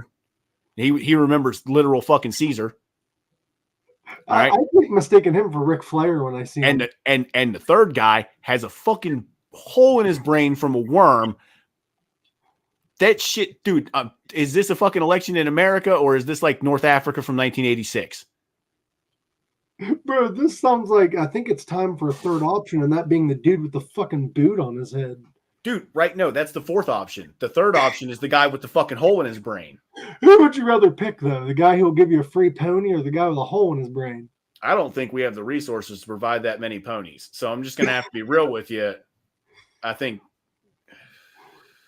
hole in the brain Kennedy wins, and that's not the only Kennedy to have that nickname, bro. I mean, dude, here's the worst part about it. All right. All the Kennedys with holes in their brains are the good Kennedys. Or like the punk band, the Dead Kennedys. Those are the good Kennedys. The dead ones or the ones with holes in their fucking brains. There's two kinds of Kennedys, okay? There's the fucking slimy, shitty Kennedys, and then there's the socially responsible dead Kennedys. And they were killed by the rich Kennedys. They were killed by the fucking CIA. That's just how that goes. Fucking let's call that how it went. Did you ever watch that fucking show, Conspiracy Theory with Jesse Ventura? Oh, dude. Fucking yeah, man. That's half my personality, dude. It was so good, but it was bad because he started that series to prove all the conspiracy theories wrong. Yeah. And he started proving them right. But the best part about that series, I don't think it would have been as good if it wasn't Jesse Ventura, because when it started, you had like the black screen, and then he's like, "Today I'm going to the White House and we're going to talk about all these conspiracies." Like that fucking voice. No, what I think my favorite thing I thought about a couple weeks ago. So I was watching Batman. Is it Batman Forever? The one with Jim Carrey? No. So it's Batman and Robin. It's the one with Arnold. Arnold. Okay. So I'm watching that movie, and all of a sudden it dawns on me why our country might be so fucked. Why? Okay. That movie, terrible movie. Terrible, right? Terrible movie. Okay. Has fucking two. It has 2 future American governors in it. Really? Yeah, Arnold's in it, and then Jesse Ventura is one of the fucking guards at Arkham that pulls him in. He's like, "You're never getting out of the cold zone, Freeze. I forgot about that. Try some of this; it'll turn you into a sexual tyrannosaur." Anyway, like that quote was from fucking. That part was not that. No, that he said that in Batman too. He's like, no, that'd be fucking hilarious. A kid show. Right? Callback line. I ain't got time to freeze. See, they should have done it, dude. That they should have done. I wonder if he pitched it. I wonder if he's like, when I get frozen, what if I say this? And they're like, shut the fuck up, Jesse. Back a minute. Time to freeze. What I love is you have to know that he's from Minnesota to do a good Jesse the Body Ventura impersonation. Like you have to know he's from Minnesota, otherwise you'll miss it. But what's crazy is like I didn't know Minnesota had that accent. I just thought it was Jesse Ventura until the My Pillow guy became popular. Oh, dude! I thought it was Jesse Ventura promoting. You've never seen fucking Fargo, dude? I have, but like I just thought they just made that up. But like, oh no, what I think is funny is if you don't put the growl behind it, just kind of sounds like this. Oh God, no! It sounds like Jim Carrey trying to do a. No, you got to growl behind it. Yeah, no, yeah, exactly. It's Jim Carrey. You know what I think is fucking weird is the more I look into like celebrities from the '90s, the more I realize how many of them are not American that you think are. Yeah, because Americans aren't funny. No, not even that. Because like Canadians, like I get that. Like I mean, when you find out Seth Rogen's Canadian, you're like, all right, that makes sense. Seth Rogen has no choice but to be funny because he's Canadian and Jewish. Like, dude, you have to be funny. Those two are the funniest. Like, I don't know if they're races or whatever. I don't think Canadian's a race, but like, if it is, it's on ice. But like, anyway, he's got to be funny. Positive racism coming from my friend. Yeah. Dude, all my racism is positive, and I will submit to you this though. Okay, racism is really only effective if it's accurate. Yeah, like. I was going to say this on a stage, but it's a question that I have for people, so I'm just going to ask it. Do you think like the whole like stereotype that black people have big dicks, do you think that was us making up for the whole slavery thing? We're like, oh, we're going to say you have big dicks for years. I mean, no, I think they got the stereotype for having big dicks because their dicks are huge. That's kind of like I've heard I think it was one of those things where like even back in the days of slavery, they were probably like one of the slave masters or like one of the overseers or whatever walked in as they were like bathing and they were just like, oh, well, fuck. Fuck. This is awkward. This is, damn. Wow. Well, I feel inferior, huh? Like, maybe that's why it started. I mean, it didn't help. It didn't help. Like the first dude that walked in and was like, "Oh, what the fuck?" It wasn't like, "I'm gonna let them all go now." It's fucked up, bro. I'm just saying, it didn't apparently it didn't change his mind. It should have. So, are you ever like worried as a comic? Because comics I've heard don't give a shit, and I'm trying to get to that point where I don't give a shit. Where you upset people or like No, you just never be hateful. Like that's the thing that I've found is like if like first off, it's a joke. Like we're on a comedy podcast. I'm on stage doing comedy. I'm not sitting at a bar talking about it. And I think it's something you can't really hide. Like if you have hate or malice in your heart towards a group of people, like it'll come out. Like if you can joke about it, then you probably don't have a malice toward that group or that situation or anything like that. It's when you can't make a joke about it without it getting personal or I don't know. Like I said, it just comes from like a place of hate. Make shit personal when it's not. Well, like I said, you can just tell when something comes from a place of like genuine fortitude or hate, as opposed to like when somebody makes an off-color joke. Like let's go for example and talk about Shane Gillis and like he got canceled for talking like doing a poor Asian accent, like a good. Actually, he did a good Asian. Goes back to my thing. If racism is accurate, like if you do an Asian accent, like if you do a Chinese accent, you're like, oh, you know how Chinese people always like, I'm gonna go get my noodles, mate. Like, no, there's no fucking venom in that, dude. It's a terrible impression. The better the impression you do, the worst. The fucking way more racist it is. Like, yeah. So like he did a good impression of a fucking Chinese guy, and then like that got him canceled. But like not really though. Like there's the problem about canceling is it don't really exist because that's no. That's what I'm saying. He ends up hosting, like he gets canceled so he can't be on Saturday Night Live, and he ends up hosting Saturday Night Live. So that just tells you like there's no such thing as cancel culture. Like I'm just gonna say it. I'm gonna say it. People are gonna get mad. I don't care. It's just white ladies. Like white ladies are the reason that they're not called the Washington Redskins anymore. Like no Native American person is like. It's the people that shouldn't be the ones offended. No, it's the secondhand offenders. Like it's the people that are secondhand offended. Like you're saying you're not smart. Like I mentioned with my last guest, I'm like, it's like saying you're not smart enough to be offended, so I'll do it for you. Yeah. And it's also like saying like, oh, what you said is so offensive to that group of people, and it's like, okay, why? And then they can't explain it. They're offended because you said something about whatever it is you said something about, and it's like, okay. Life should not be taken that seriously. Laugh at your shit, man. Well, and at the same time, like if you're like, oh, fuck this particular group of people. All right, that's from a place of hate. That's not cool. You know what I mean? But sometimes it works. Look at Andrew Dice Clay, bro. Like, well, okay, right. But as far as comedy goes, everything is subjective when it comes to comedy because it's art. Yeah. So if comedy is art and art is subjective, then just because you don't think it's funny doesn't make it not funny. Like just because somebody finds it offensive, doesn't make it offensive. Like that's the thing that most Americans in particular, have like this real fucking hang up about like, oh, that's offensive. Fucking finish that sentence. Yeah. That's offensive to you. Like I find that offensive. That's not when someone says that's not funny. Finish that fucking sentence, dude. Yeah, to me. Yeah, that's everyone's gonna find you funny, and the thing is, though, with comedy is like even in Andrew Dice Clay's the thing. I was not really a fan of his material. I thought it was very hateful, and I didn't like the way he delivered it. However, he said later on in an interview, he's like, "Listen, I'm not Andrew Dice Clay." He's like, "That's a performance art. I'm portraying a character. That's not fucking me."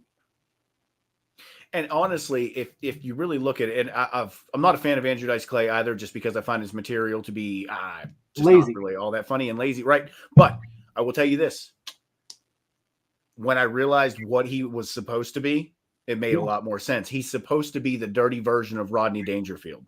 Yes, exactly. That's actually who trained him to do comedy before he came out was Rodney. And if you think about Rodney Dangerfield's delivery and how he did comedy, and then apply it to Andrew, like I can see it. You know what I mean? But it's just not for me. You know what I mean? It's just not for me. The man was trying to be like a pro wrestler in the comedy world in a way. He had a championship belt. He would come out and be the heel, and he was trying to be bad, and people ended up liking him because of how dark he was. But the negative is he started getting hate groups liking him. Well, yeah, see that now that's where like if you do a joke and from hate, if you do a joke and people find it funny and the wrong people find it funny, it doesn't really matter if you told it from a place of hate or not. Don't fucking tell it anymore. Like if you tell a joke and the fucking like you're walking through a parking lot and some dude that's got like a fucking swastika tattoo comes up and he's like, "Hey, that's fucking funny." Don't fucking tell that joke again. Don't cut it. Cut it. Don't tell that joke again. So like though is he didn't tell jokes to be funny. He just came from a place of hate, like sexism and racism. Well, yeah, okay, but there's a point in a lot of comedians' careers, especially whenever they start out with a huge crowd like he did, where I feel like they get to the point where they feel like they can just say whatever they want and people are going to laugh, or they run out of shit to say, so they just start being honest. Yeah. And I feel like that's what happened with Dave Chappelle. Like, and I think it actually works for him. Like, I feel like he ran out of because if you go back and you watch his earlier stuff, like he's got jokes. Yeah, now he just rants on stage. And now he just talks it, but it works. But I feel like that's like what he does. He's like, I'm Dave Chappelle. I'm gonna talk. Y'all are gonna fucking listen. Yeah, and that's what you paid for. Right. Because he's not doing open mics anymore. He's doing shows people are paying to see him talk. Yeah. And he's a touring motivational speaker. Once you get to the point where you don't have to do open mics just because you do so many shows that you can actually try out new material to like a paying crowd, like that's a goal.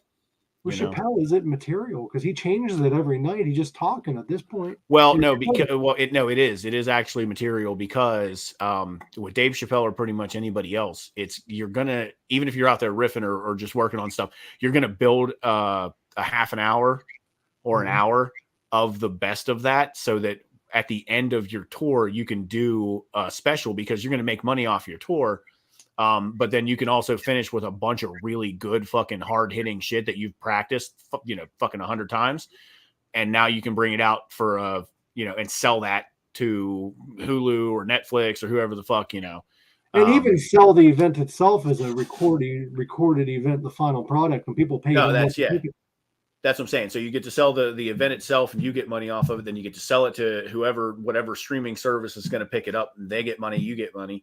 And then whatever advertising, because you know how that is nowadays. So, I mean, that's my goal. That's what I want. I want to sell out, dude. I'm going to sell out immediately, dude. I'm fucking 40. Don't forget about me, bro. I'm 40. Dude, when I sell out, you come with me, you ride in a bus. Listen, you know what your job's going to be? To weird people out anywhere we stop. I just want you to fucking, I'm just gonna I'll point out a group of people. I'm like, go creep them out. Hey, Mike, what? Look, there's 3 old ladies over there. Go ask them if any of them have ever had an orgasm. And you know I would. You'd be like, excuse me, ladies. Dude, that could be our show. Oh man, we'll probably get arrested if we just go to rest stops and ask old ladies if they're still ovulating. Like, that's not going to go well. Excuse me, ma'am, do you still have a cycle? I meant bicycle. I mean, it's funny on paper, but it's harassment in real life. Yeah, dude. Like I'm sure there's a lot of shit that's like, I'm sure there's a lot of shit that was like, that sounded different when I said it out loud. Well, we can do skits and have paid actors and shit, dude. I won't forget that. Well, okay, so the show that I want to do, you remember when I asked you if you knew what a wook was? Yeah. Did you Google it or anything? No, you told me. Okay, cool. All right. So there's more to it, but basically I think that would be a great fucking premise for a show. Because, okay, hear me out. Everybody else has a show about nothing. New York has a show about nothing. It's Seinfeld. California has their show about nothing. What is it? A California show about nothing? Workaholics. Workaholics. I love that show. All right, me too. But it's a show about nothing, right? Yeah, but it's fucking hilarious. No. Right? No. They're all funny. Okay. What's Canada's show about nothing? Canada's show about nothing is Trailer Park Boys. Trailer Park Boys. What's Philly's show about nothing? It's Always Sunny in Philadelphia. Boom. All right. So we've got a show about nothing from fucking pretty much everybody, right? Uh-huh. We don't have a show about nothing. West Virginia doesn't, but Ohio does. Well, but I'm saying like Wooks and West Virginia. Well, not Wook is not necessarily specific to West Virginia. Wook is just a dreadhead hippie kid that goes around to festivals or concerts and makes his way sometimes unscrupulously. It's a tough thing to explain, but I think it would make for a good show about nothing. The whole first scene of the first show is a dude trying to return a lighter that he has clearly just used until it was dead to a tobacco shop. And then finally, when the dude behind the counter just decides to give him the lighter out of his pocket, he bitches because it's half full. If you want me to play just a random stoner or even be part of this, let me know. See, that's the thing. I think you would be great for it because besides just the aesthetic, I think you're funny, and I think you would be able to portray a character. And I would like to contrast one dude who's like knows about the Wook culture and another guy who doesn't, because what's going to happen later is they're both going to get fired from a Rent-A-Center type job. Right. And then they're going to decide to go sell mushrooms at concerts because the one guy who knows about the Wook culture tells his buddies like, no, my cousin used to go on tour with the Grateful Dead and he'd sell acid and he made a bunch of money and blah, blah, blah. So that's what we should do. So they go to his uncle, who's like an old man now, and they buy mushrooms off of him. And then they try to go find a concert. And the only thing playing is like a fucking Neil Diamond cover band. It's got to be the cover band. Yeah, it's not even really Neil Diamond. It's the only thing close. So they go and it's like they're just like a parking lot with old people.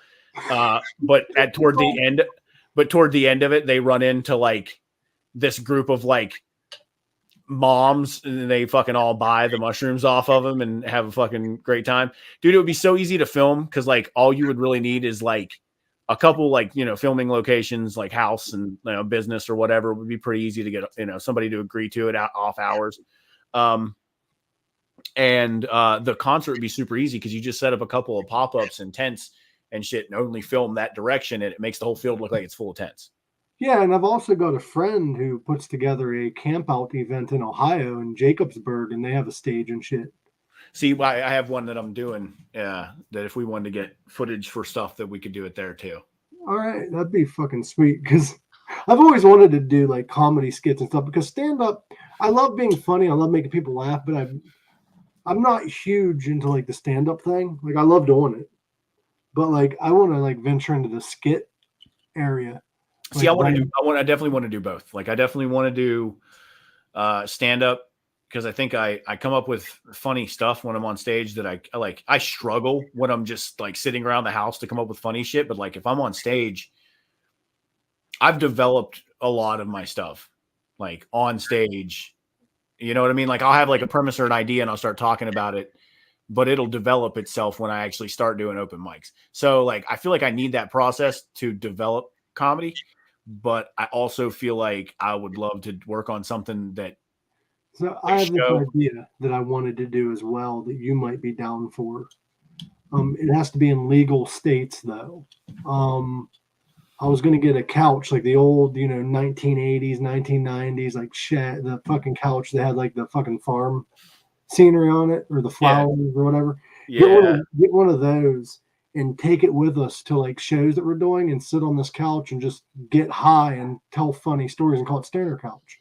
And have it set up like an actual old living room and just tell stories like a podcast style. I like that. And then we can get the crowd involved, like random people that have funny shit to say. And like full crowd participation, like stand-up comedy, but like we have the acts and then Stoner Couch. I like that. I think that would do well too. I think people would want to come on and do it. I think live podcasts are definitely the future because I think there's so many podcasts out there. You know what I mean? Like there's so many podcasts out there that I think doing live or something different or different location. Like I would like to do a podcast style show where I play golf with comedians, comedians, celebrities, like whoever the fuck, like wrestlers, like, you know what I mean? Like whoever the fuck would come on, like, I don't know. Could you imagine me and Dolph Ziggler playing around a golf? Bro, he's big into golf, but I don't know if he would do the show, but Alice Cooper's big into golf. See, but I don't want people who are necessarily good at golf. Like, okay, I want, no, here's the thing. I do, but I don't. Like, It's like karaoke. All right. If you're good at it, cool. If you're not good at it, better. Fair. Dude, right? So, like, if it's me and Bert Kreischer and he's just fucking jerking balls into the fucking water, that's going to be fucking hilarious. Tom busted his balls from the fucking cart the whole time. Like, that's going to be fucking hilarious. Like, I know I'm dreaming big. That's what I do, baby. I fucking make this reality a thing. Like, did you see that fucking Howard Stern was trying to get Joe Rogan canceled? no, but that's funny. He kept saying that him spreading misinformation is wrong. And then he turned around and he said that podcasting's for children. And everyone's like, podcasting's the future, dude. Nobody listens to Sirius anymore. Like, I mean, I guess you would say that but why the fuck I guess because he has a contract. I was going to say, why the fuck wouldn't Howard Stern just have his own fucking podcast at this point? But he's under contract, I'm sure, for fucking ever for his whole. Well, what's weird is that Howard went to Sirius because he's allowed to say or do whatever the fuck he wants, and then he quit doing whatever he wanted. Yeah, but I mean, honestly, though, like without, I mean, because like there's consequences for whatever you say. Like if we just sit here and drop a bunch of fucking racist. Yeah, racist. That's racial, fascist, and hateful all fucking together. If we just sat here and started saying shit like that, like, the cops aren't going to come, but like we're going to piss people off. You know what I mean? Yeah. So like there are always consequences, but yeah, we could say whatever. I'll lose all my sponsors. Yeah, we could say whatever we want, but like, yeah, all the future sponsors, man, we got sponsors. Yeah, dude. I'm trying to think of who would sponsor us. Who the Truly? Truly. No, it's Truly. No, yeah, the juice. Yeah, the fucking juice. And just the lemonade. Anything organic would probably. Dude, for sure. Like Burt's Bees. Don't forget, we here at the Pink Sock Podcast love Burt's Bees on our lips. So that when we smooch up and give each other some lip lock loving, our lips are well lubricated with Burt's Bees organic Burt's what? Or that famous ad that where you shave your balls. Dude. We got to get the Squatch, Dr. Squatch, the soap. Dude, I love that shit. I know it's so good. That would be like that would be a great sponsor for us. It'd be like, I'd be like, look at us. We both look like we smell, but guess what? We don't. We do smell great. Much like you, I did go to a lot of festivals too, and we can work that into the show you wanted to do. Dude, yeah, because that's like one of the first jokes I wrote. It was I like going to music festivals. Let me say that a different way. I've almost died in a field a couple of times. Didn't you change that to your porta potty? Yeah. And I kind of just mix it in with other stuff now. But yeah, the porta potty made it a little more relatable, I think. And honestly, like I've definitely had a couple wild ride trips where I'm just like sitting there looking at the back of a porta potty door, like. You do not go into them fucking porta potties, bro. Dude, I thought no, you do, because sometimes that's your fucking quantum of solace, man. Like I tell people I don't necessarily believe in God, but I've had some real serious talks with some spiders in some porta potties. Like fucking, they listen, dude. But no, like sometimes it's just nice to know. Like there's a couple reasons that you go into a porta potty if you're tripping. Like number one, if you're gonna shit yourself, best place, bar none. Like hands down, best place to shit yourself. Two, it's like your own little spot. Like it's your own little like it's your own little stinky cave. Stinky cave. I'm gonna start calling them. It's your own little stinky cave, right? I'm going into my stinky cave. And yeah, that's it. When you come out of a porta potty, you always feel better because you're not in a porta potty anymore. And you're also not shitting anymore.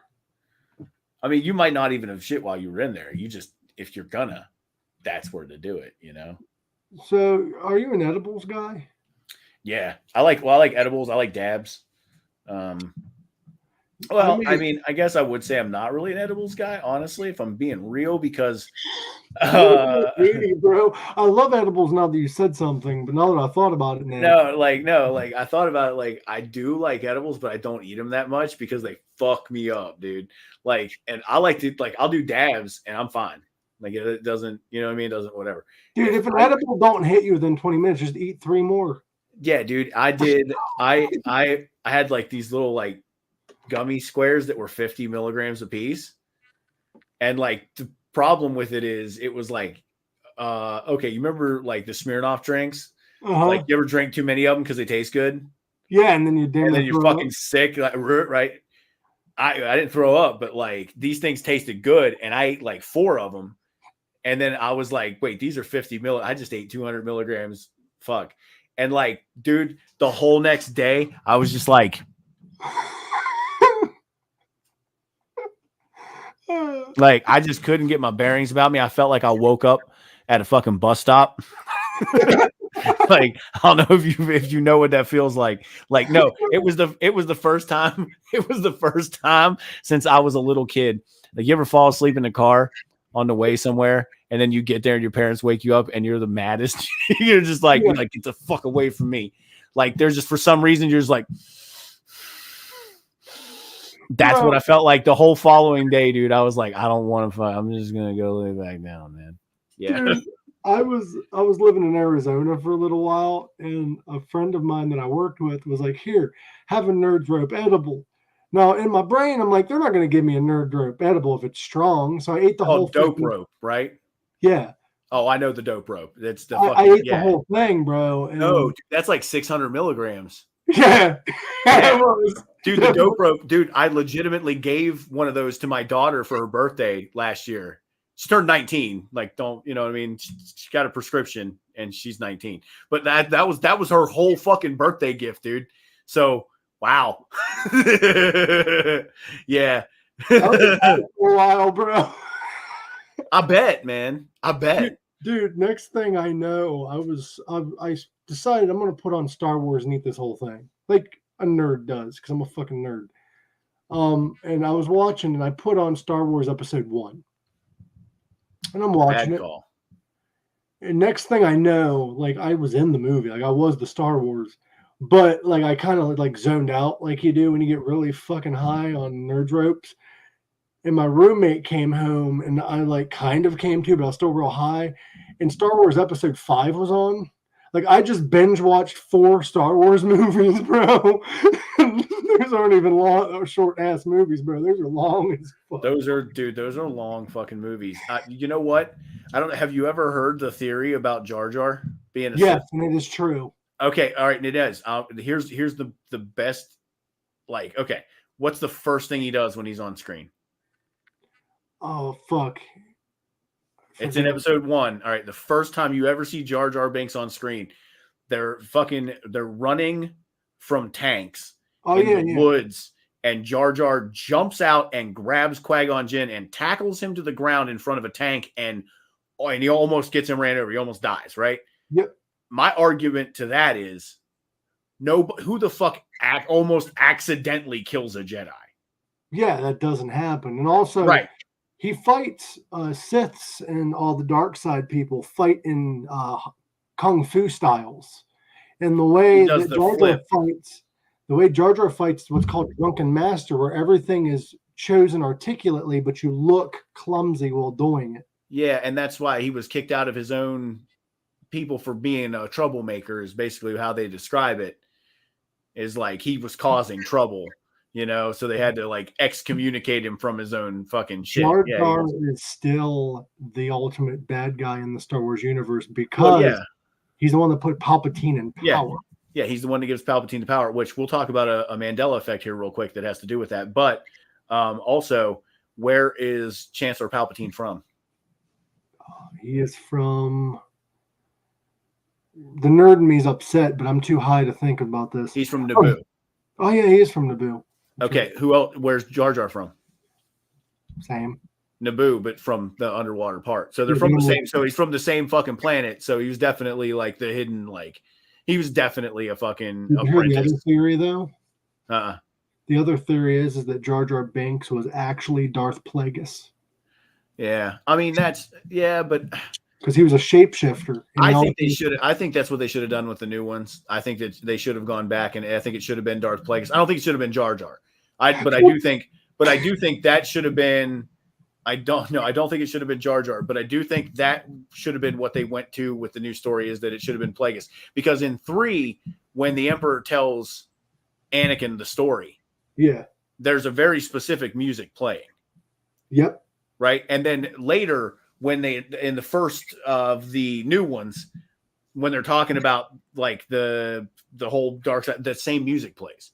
I heard it was supposed to be Darth Plagueis, but they didn't. I think it was. I think Rian Johnson is the reason that they fucked that whole thing up, because he didn't want to go along with the plan that everybody else did.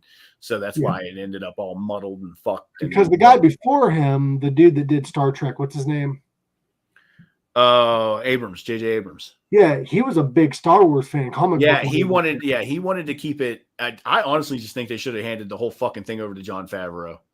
Yeah, because that man is a fucking treasure, dude. I used to fuck with my friends though, because my friend hated the Jar Jar Binks theory, and I'm like, "What would you do if we went to that theater?"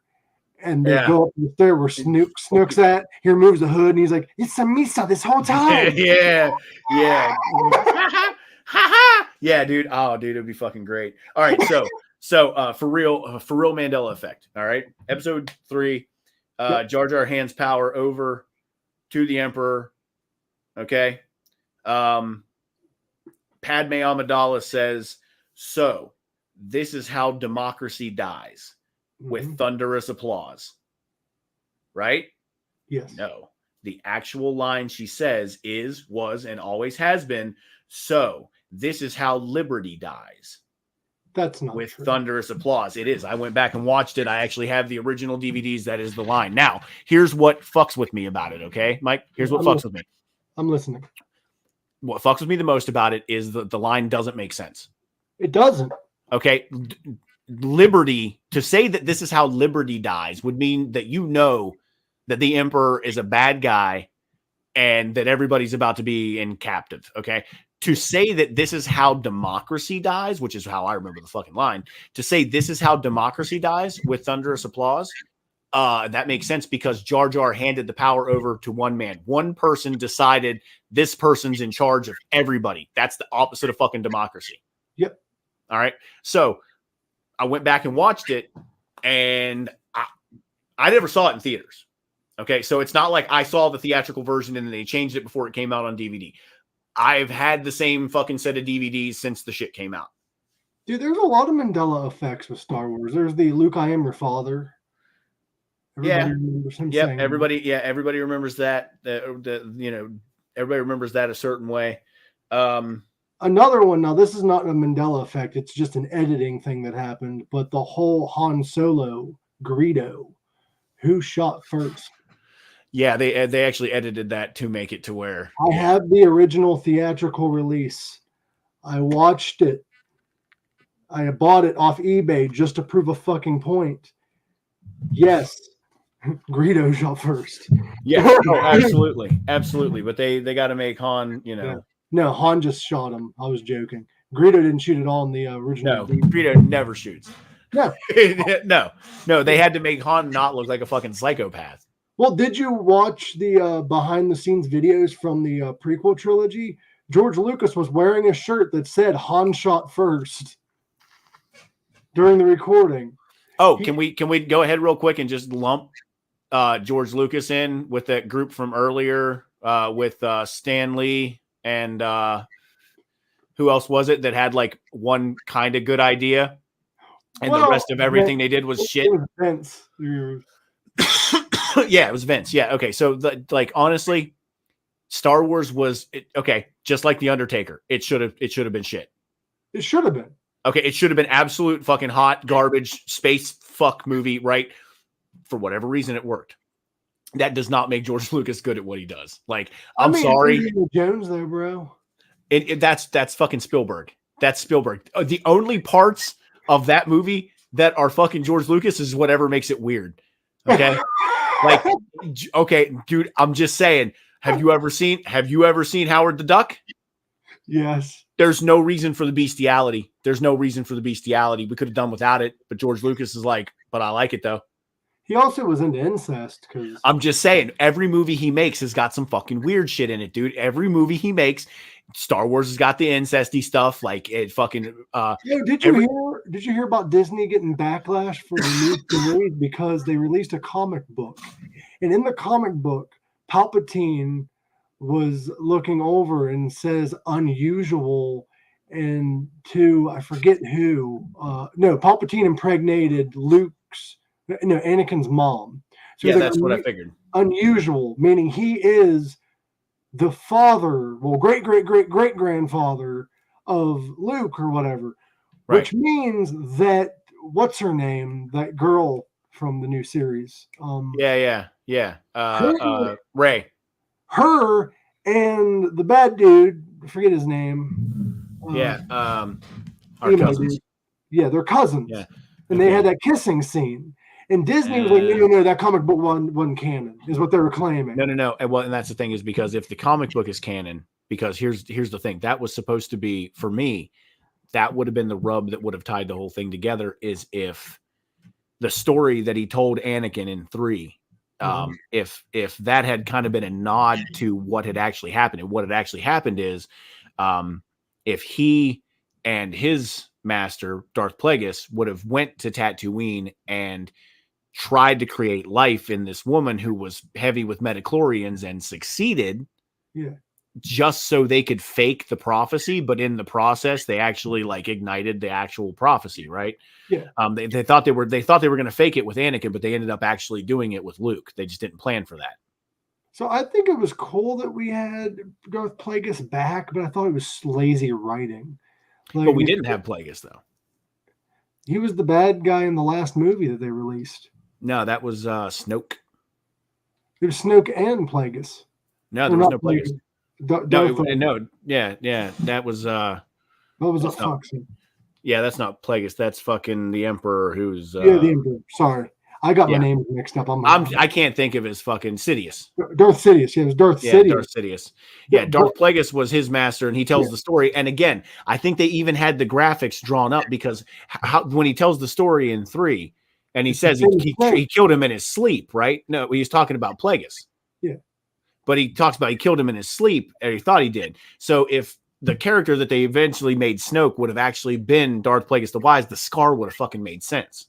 Exactly. And also, we could have had a really killer fucking scene at the end of that movie between Plagueis and Sidious, bro. Exactly. We could have got the fucking like ultimate, because here's what would have been the best way to end it, where you realize that both of them are still there. Both of them are pulling the strings, and they literally could like puppet.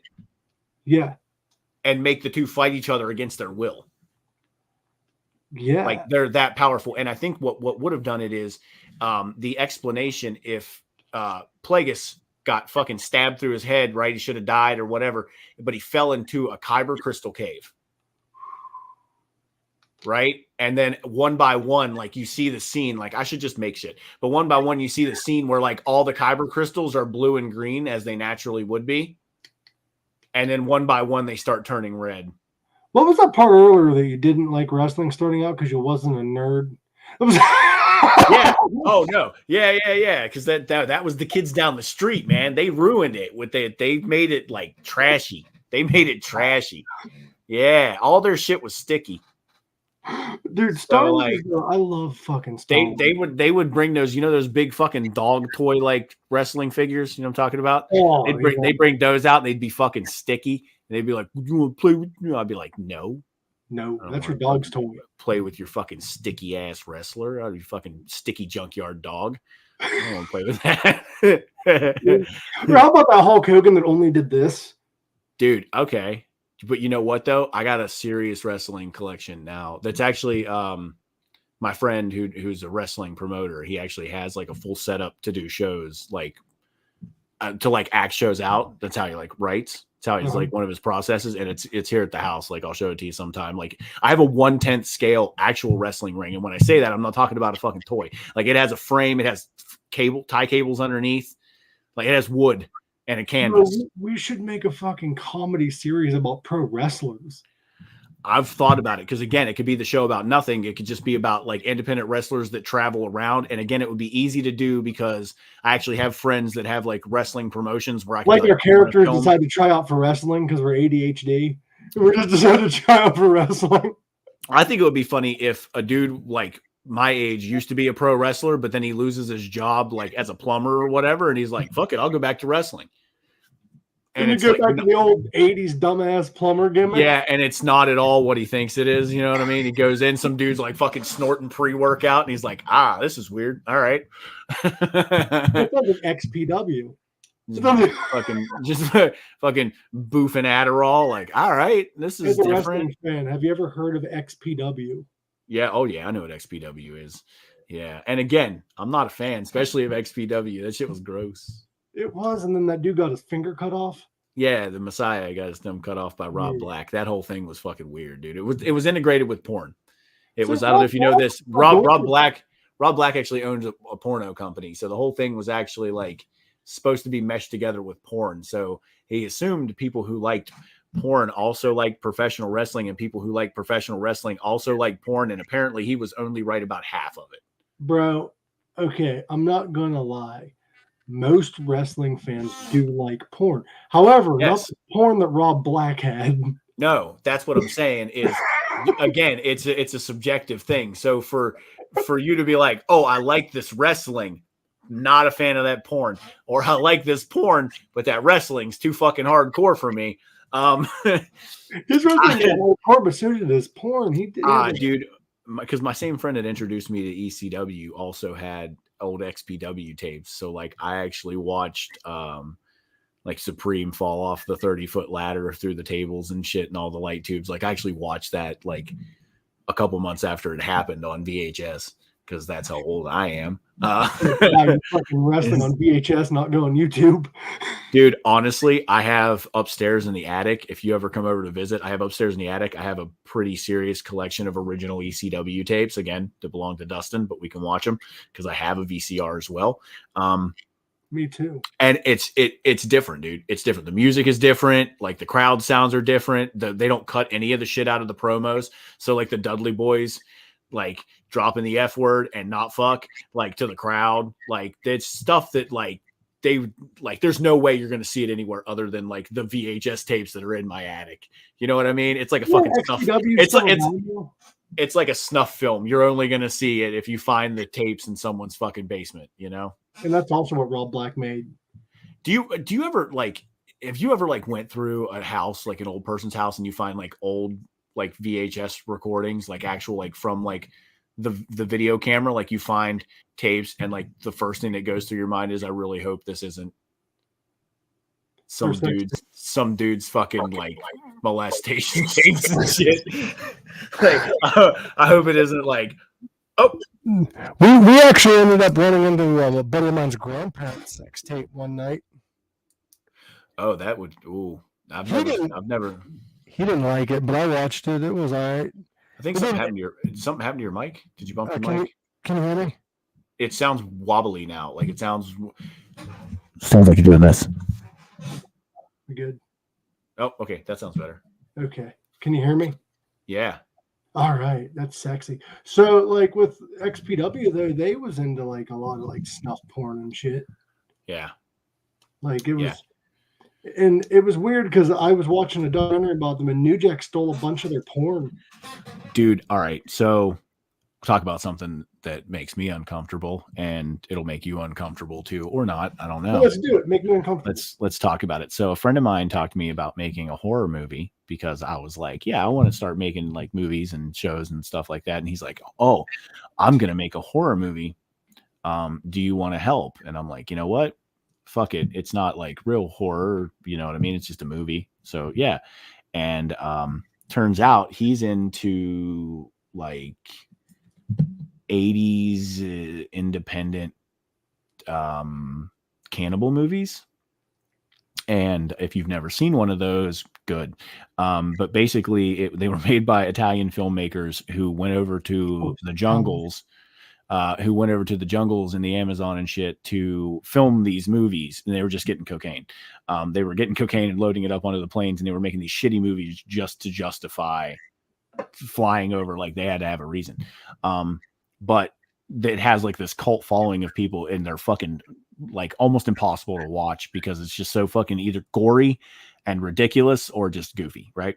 But then as he's explaining to the movie he wants to make, he has my friend and I watch a couple of movies with him. And brother, I don't know if you're a fan of horror movies, but I am not. And these were one was just a zombie movie, the one, you know, like along the lines of what I was talking about. I think it was called like Cannibal Holocaust or something like that. Oh, that one got them sued. And then there was another one that he showed me, and it was from Japan, and it required like the FBI and like all kinds of agencies to disprove that it was actually real. But it was Guinea Pig 2, Flower of Blood and Flesh. And I promise you, I will never forget the name of that because it is fucking horrific. But apparently it was just really well done. Horror. Like makeup work or whatever. Dude, it's just a dude dismembering a woman. Like it's not. No. And then at that point I was like, you know what? I'm going to quit telling everybody that I want to make movies, you know? Tell the right people. Yeah, I'm not going to tell people that that I want to do like show, because I didn't expect that, dude. I didn't expect to show up and him to be like, yeah, dude, this is kind of what I'm aiming for. And I'm like, all right, I'm not. That's not my kink. I'm not comfy with this, but like, you know, I still love the dude. Like the dude's like one of my best friends. It's just like, I like the Grateful Dead. He likes fucking low budget zombie or low budget cannibal movies. Bro, you like Grateful Dead, and he's just grateful they're dead. Yeah, dude. Yeah, dude. For real. But Jesus. yeah, I do. That's my history. Oh man, shoosh. So what kind of music do you like? What kind of music do I like? I listen to damn near everything but modern country. I don't like country. All right, I will challenge you to actually look up a couple of artists that I want to hear your opinion about, because I don't like modern pop country. But there are some dudes that like I would honestly love like if we could get your if you could listen to it now, I would love to get your opinion on a couple of people. It'd have to be a couple seconds because of copyright. No. If you could throw headphones on, that'd be great. Because then you can. I'm just saying you could listen to that anyway. I'm just trying to say like I have a very diverse repertoire of music. I pretty much do honestly listen to everything. But again, someone opened my mind to something years ago. If you think the best guitar player is famous, then you need to like reassess like what's going on in the world. Like if you think the best of anybody is a famous person that does that, then you need to look into it more. But that being said, I'm trying to find my hole. Give me a second. There we go. Yeah. That being said, there are people out there who make good fucking music who are not the ones that are, you know, getting noticed for it, I guess. But let me know when you're ready. I'll give you. I'm ready. Let's do it. All right. Look up Billy Strings. Billy Strings. Yeah. Dust in a Baggie. Dust in a Baggie. I've had some dust in a baggie. Yeah, well, it's a warning song. I actually, fun fact, I've actually made about $10,000 off of this song myself with making a pin that was let's see based on. Well, for some reason the audio ain't working. It ain't working. Oh, that's why. Hold on. I want to say, do you have it muted on now the it's thing? working.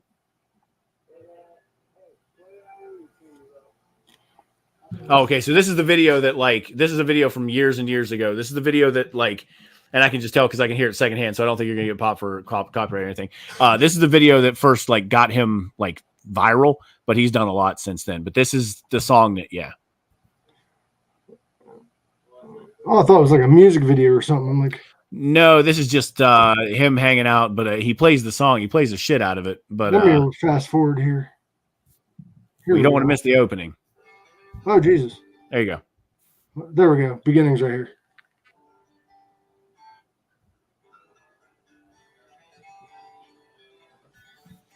He's so good. Damn.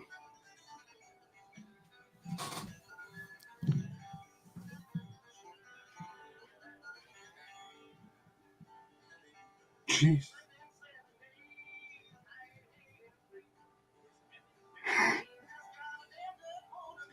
This man. And honestly, if you're that good just with somebody recording you and like there's no like microphone or any chance to like, level things out and you're that good, like you got to be really good. My man, though, he's like 18 in this, but like he has the voice of like a 60-year-old legendary country singer. Yeah, and he's like 20, 28, 29 now, and he's so good, dude. He's so fucking good. I have to check him out. I got another one for you. I don't consider that country though. It's more of like a bluegrass. It is. Well, yeah, okay. He is bluegrass. All right, I'll give you country. You ready? Okay. All right, Sturgill. How the fuck you spell that? You know it's good when you can't spell it. Spell it the way it sounds. Okay. Sturgill Simpson. Okay. There should be one there where he's like playing in a brewery. It's Sturgill Simpson. Yeah. The Making of Turtles the Way Down. No. There's this one where it's with Theo Vaughn doing the song Cocaine Blues. No, not that one. Hang on. Let me see if I can. I think it's it should pop up if you NPR Music Tiny Desk Concert. No, that's not a bad one, but no, hang on, give me 1 second. We sound like old dudes trying to figure out how the internet works. I mean, well, dude, I'm 39. That's the saddest of the 30s. No, you're like almost 40, but you don't like saying that because it makes you feel dude, old. I don't want to say I'm 40. Like, okay, so it's Sturgill Simpson, You Can Have the Crown. Okay, You Can Have the Crown. He looks like he does country music. The first one? Live yeah. Yep, live. He's live in a brewery there. But yeah, so this is what country music should have been.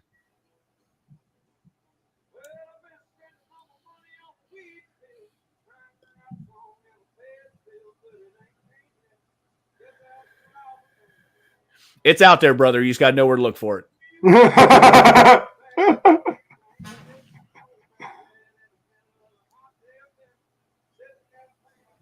That's fucking cool, dude.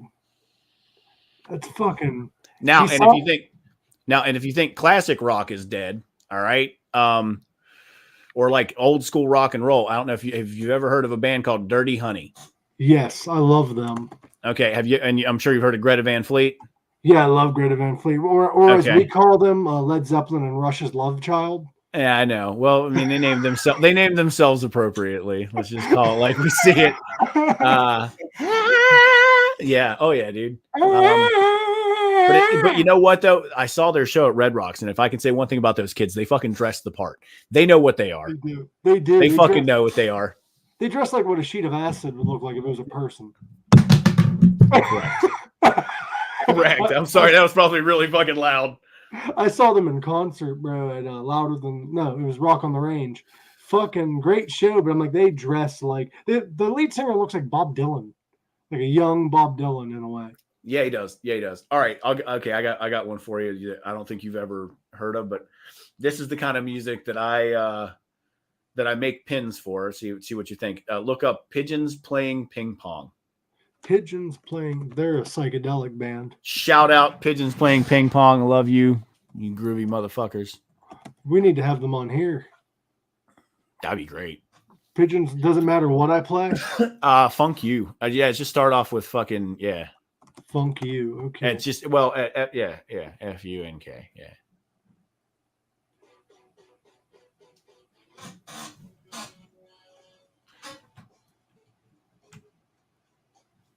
So like psychedelic funk. Psych funk. They sound like what would happen if George Clinton was still around. George Clinton is still around, man. Yeah, but he ain't what he used to be. Yeah, who is? This one shouldn't pop you though. They're big, but it shouldn't, Dude, this band's great. Oh, dude, they're so good. They're so good. I've done a lot of artwork inspired by them. Dude, that's fucking awesome. You know what band I don't think gets enough credit. Like they were popular at their time, but like their non-hits was Outkast. Okay. Fucking Outkast was really good. But like they got popular for 2 songs and they faded away when they had a bunch of other great songs. Yeah, but the thing was they went in different directions because like when they made the last album that they made together, but they made a 2-disc album. Speaker Box and yeah. I forget the other one was. I think it was Love Something. speaker box, and yeah, something, love something. But in any case, you could tell they were going in different directions at that point because they did a couple like cameos on each other's albums, but then they just made completely separate albums, and like Andre 3000 became like weird, you know, Very weird. and like artistic. He always was. Bless you, dude. I made your face come. All right. No, I hit my vape too hard. Oh, it makes you sneeze? No, I blew. Okay, so if I blow it out through my nose, it does. But if I don't blow it out through my nose, plus it only does it when it's like low. When it's low. See, I have one of these. It is a dry herb vaporizer. I use one of those as well. Yep. I honestly, I usually just do dabs. Well, you want some word of advice for the dry herb vape? Have a separate container to put your dried up, like cooked bud, and you can make edibles with it. Oh yeah, I used to work at a head shop for 3 years. Actually, the best job. The best job I ever had was working at a head shop. I was happy. I liked it. But I used to sell packs, dry herb vaporizers to people, and one of the selling points that I would use, aside from the fact that it's healthy and no doctor is going to prescribe anybody to smoke anything and all that, was that you could take the herb and use it in edibles after the fact, and it had a high CBD content still because CBD was rendered out at a higher temperature. Blah blah blah. Mm-hmm. So yeah. So you can add it to like smoothies and shit. You don't even have to cook. Like you can add it to already cooked food because it's already decarboxylated. Right. Now I found out, because I smoke a lot of dabs, I have a lot of reclaim. Cannot use the reclaim in food. Oh, you can't. No. Now, okay. Now I thought, God damn it. I thought I could, but then I found out why you can't. Why not? Because if you do a dab, you raise it to such a high temperature, it burns off any residual chemicals from the butane. Oh, yeah. If you bake it, you can simply just bring those chemicals out into your food. Like you're not actually getting rid of the chemical, like with a high temperature, you're just making it to where it's now present in whatever food that you made with what you thought. Can we just make you a regular on here? Because I like chatting. Yeah. Oh, dude, I think we should just either make me a regular, or we can just do like another one that we do like all the time. Dude, I'll just keep doing Pink Sock. I can do it more often because I just need people to talk to. Yeah. Yeah, and I think having an outlet to sit and talk helps, because I need what they call a comedy buddy. You know what I mean? Me too. Sit around and jerk each other off with comedy, you know? But it's different though when you have like a forum like this, because then I can go back and watch it again or whatever and cringe at the stuff I said. and I can't believe I said that. God, I can't believe I said that. They didn't let him go. That was dumb. But see, I do the Bill Burr idea. I got this from one of his interviews. He never rewatches anything he does.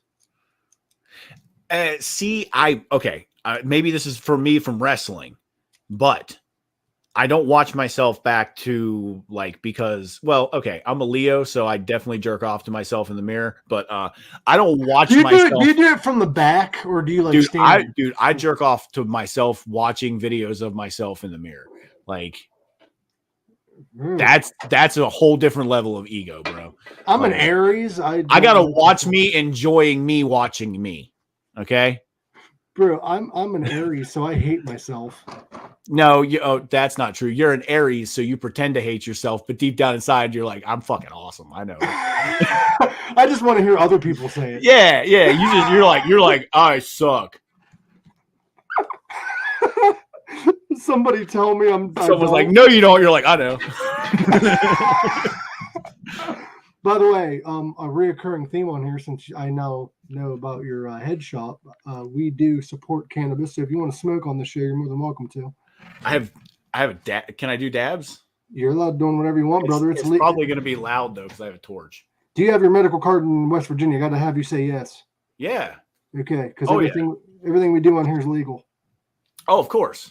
Yeah. Oh, dude, It's so easy. Okay, I got to admit though, whenever the whole thing, like whenever it became legal, like it took me a while to buy into it. Cause at first I was like, this is how you end up on their lists. Yeah. This The government. This is how you get on their lists. And then like, after like 3 years, I'm just like, all right, fuck it. Okay. Yeah. It took me a while because the Ohio medical system hit like a while ago, but I got my card about 3 years ago.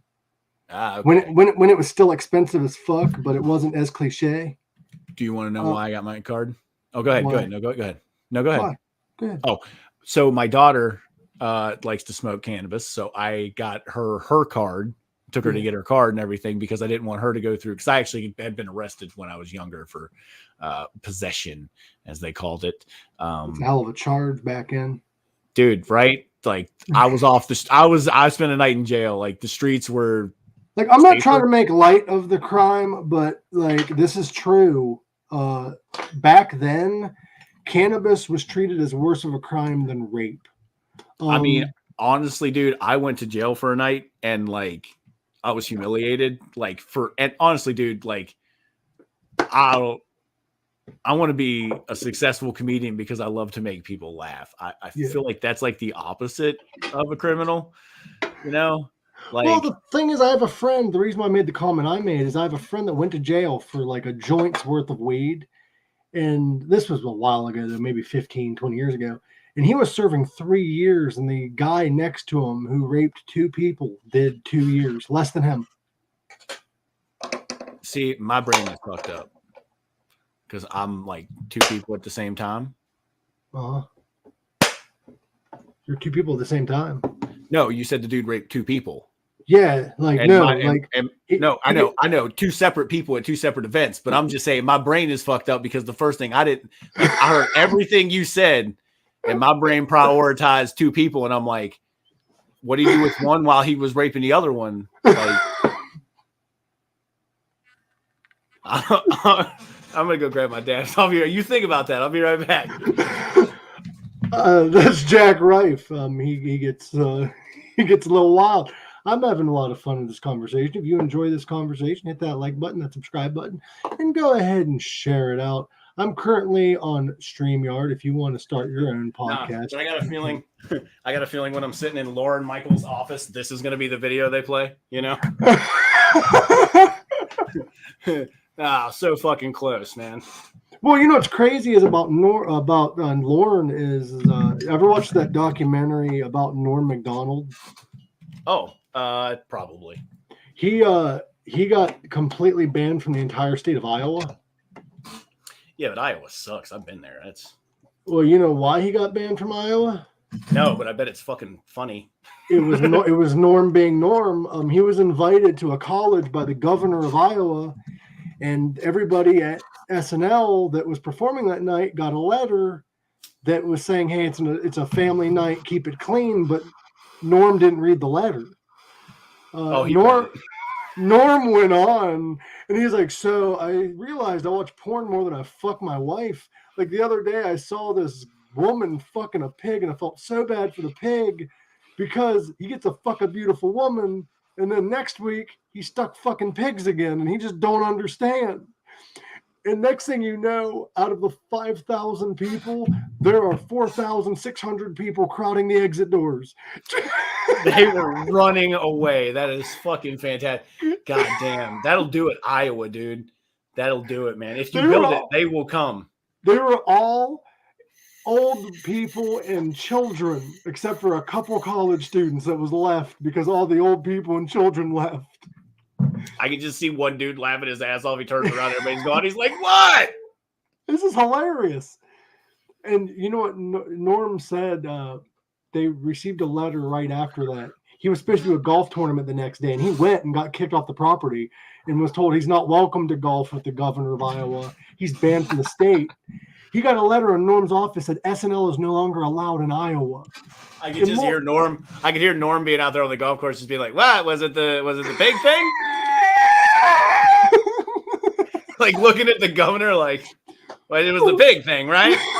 Well, the best part is Lauren got a letter saying that nobody's welcome there, and he took Norm into his office, and he's like, "We're banned from Iowa," and Norm was like, "So, am I fired? And he's like, no. He's like, well, I got more. They took that letter and they put it on their bulletin board underneath of the accomplishments of SNL that year. Dude, because I mean, honestly, I guarantee you that Lorne Michaels looked through the books or whatever, and it was like, oh, 1,400 people in Iowa watched the show. Fuck them. Right. Fuck them. Because, I mean, it's like, oh, Montana boycotts you.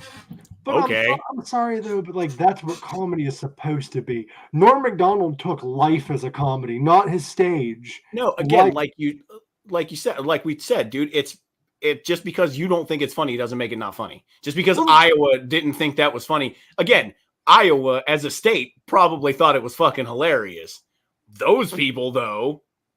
Did you watch the video I sent you of George Carlin being interviewed about comedy? It's brilliant. I put it on Facebook.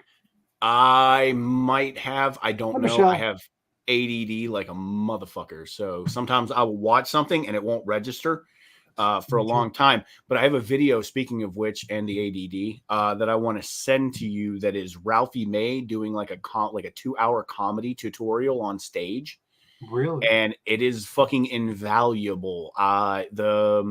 The people in the room all paid like $200 a piece for the seminar. So the fact that you get to like sit and watch it on YouTube for free is kind of crazy, because he gives out like it's like I went to a couple wrestling seminars, and like you learn shit that you're not just gonna pick up. Right. Like you could do it for 20 years and not pick up some of the shit that he's gonna tell you. Like it's a talent, a born talent. And you will learn shit from watching it that you won't even know how to apply yet. If that makes any sense. Well, the thing with the reason why I mentioned the George video is he had a very interesting view on comedy that I loved even growing up, because I love George. Oh, yeah. George said, they're like, what's your key to the success, and what is your advice to aspiring comics? And George said, well, let's say you did a show and you bombed and they didn't find you funny. It's not you, it's the crowd. That's where people get it wrong. You're being you. You're doing you.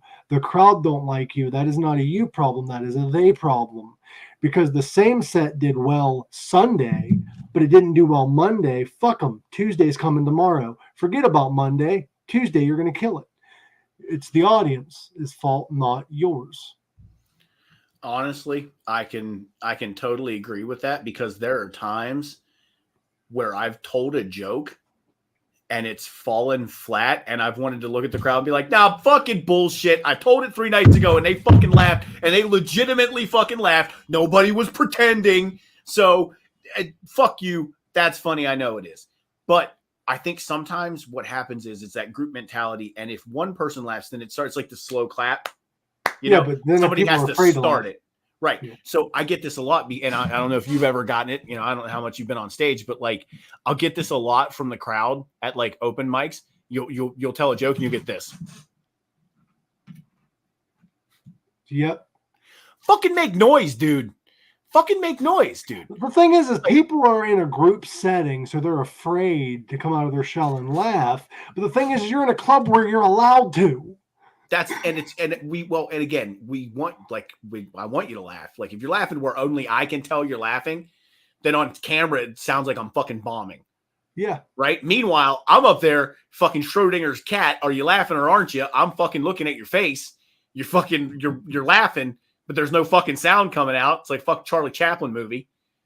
You know what Mitch Hedberg did that was really interesting is his key was he had anxiety real bad. Really bad. And that is why he wore sunglasses all the time.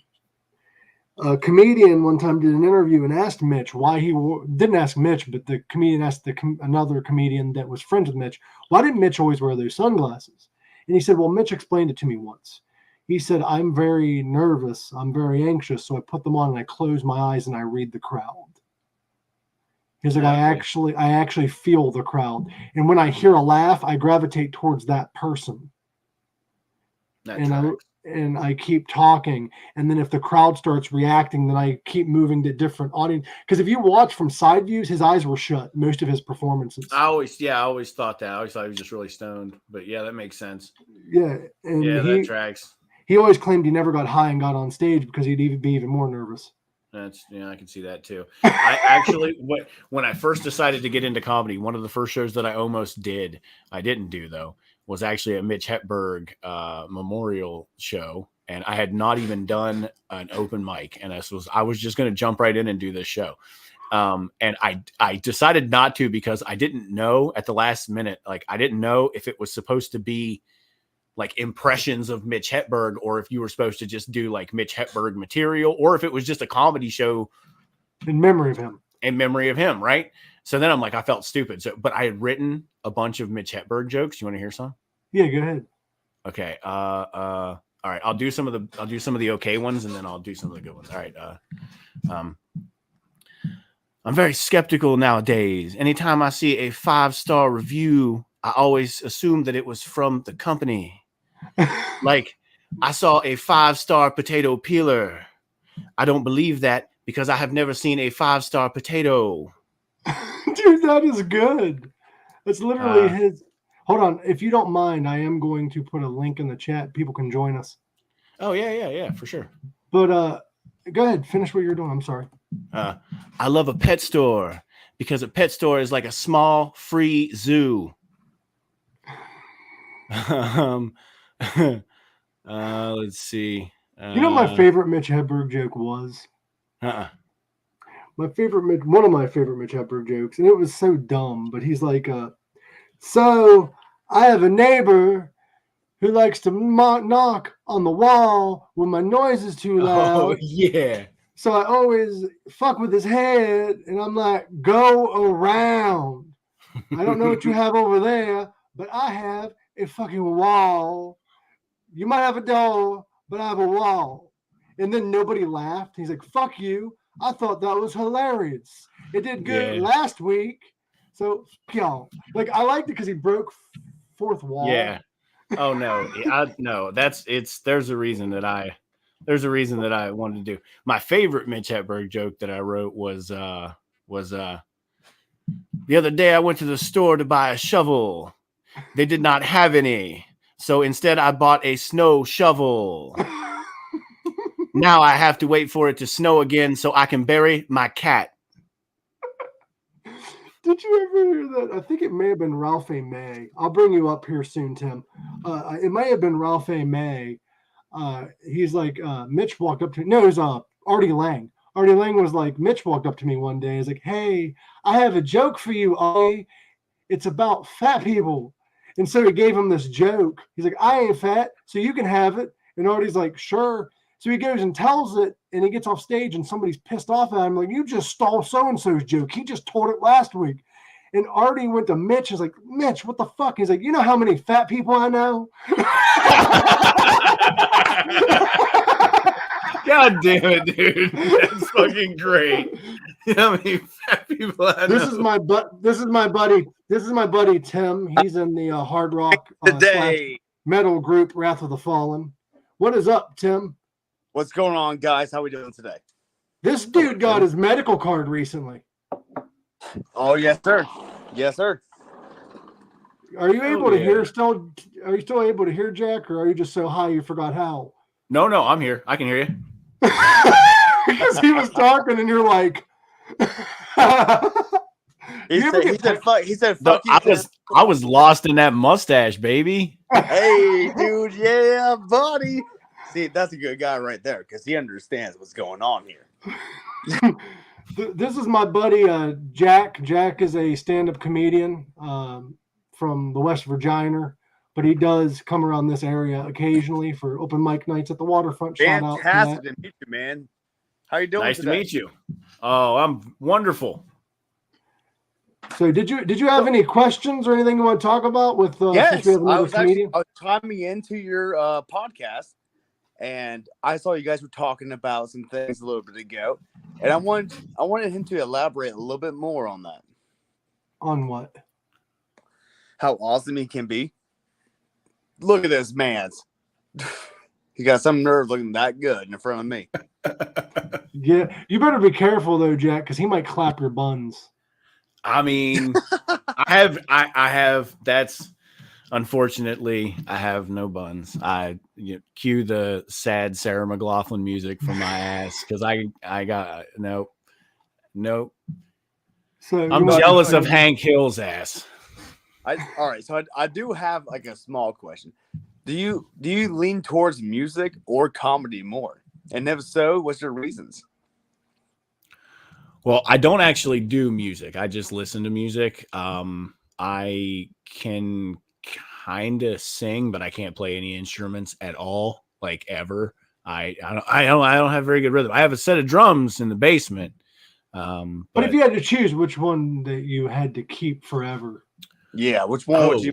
Oh shit, Mary fuck kill here. All right, Mary fuck kill professional wrestling, stand up comedy, or music. All right, so all right. So I'm gonna have to go ahead and marry comedy. Okay. That's respectable. Yeah. And I'm still gonna have to fuck music because I'm you know what I mean, because I'm gonna do that. So I gotta kill pro wrestling, but that's fine because there's too many concussions with that. So I've already yeah. See, I don't. It's gonna be hard for me because I love comedy, but like I can masturbate to the other two. No,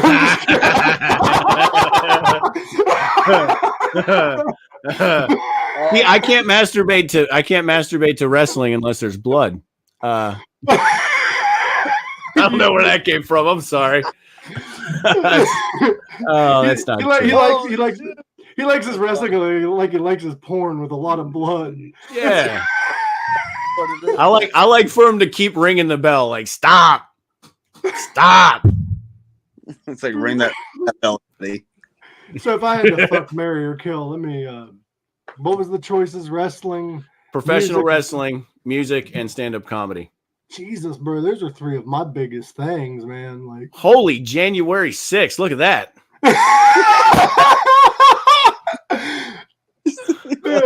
That fucking hat. I love it, dude. No cousins were harmed at the making of this hat. Oh, I see the front of it. Oh, fuck yeah, dude. That is. Hey, John, I love it. Go ahead. Let's start a riot. A riot. I'm still listening. I would have to. I would marry. I don't know. I would probably marry. I'm more into music, but like I can't sing or nothing, so I'm more funny. So I'll marry comedy. I'll fuck music, and I'll kill wrestling. Because honestly, wrestling's been dead for a while now. Anyway, I know. Well, and see, the thing is, when I say dead, like I mean, like I'm not gonna participate in like live events anymore. But like you know what though? I don't even. You can watch old family VHS tapes. But see, yeah, because I lost my Peacock subscription because I lost the tip of my Peacock because the doctor snipped my skin around it. Oh God! Did you circumcised like Jesus? Actually, did you know that I have a scar on my penis? That's a fun Mike fact. Yeah, I had a circumcision done in the 80s by a doctor who had a cigarette between. He had a fucking Marlboro light between his lips while he was fucking snipping me, bro. Bro, mine was a IUD that came loose. I was born in Morgantown, West Virginia in 1984. My fucking birthstone is meth. You look like your birthstone's meth, bro.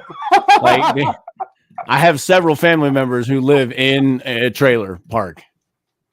Nice one. Nice ones. So, Tim, you can't escape this one unscathed. Fuck, marry, kill. Ooh. Well, music gonna marry. Yeah. As far as wrestling goes, I'd fuck wrestling. All right. Yeah, I'd have to. So you're just a joy. So just joyless then. Yeah, you don't like men. Can't even have humor wrestling. Can't do it. Can't do it. No more Mark Henry the Hand. Dude, I love sexual chocolate. Don't you diss. That is the best. That is the best Mark Henry. Hard questions. No more Gilbert. Hard questions get hard answers, buddy. All right, that's fair. That's fair. So okay, fuck, marry, kill. I'll do the next one. All right. Fuck, marry, kill. All right. Danny DeVito, Arnold Schwarzenegger, and Chris Rock. Oh man. All right. Easy. I'm gonna have to marry Danny. You can't fuck Arnold, he'll fuck you. Well, see, that's the thing now, because that's the goal. See, that's where you're wrong. I'm gonna make him wear the Mr. Freeze costume,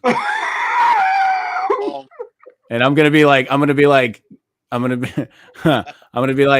tell me I'm the best. He'd be like, you're the best.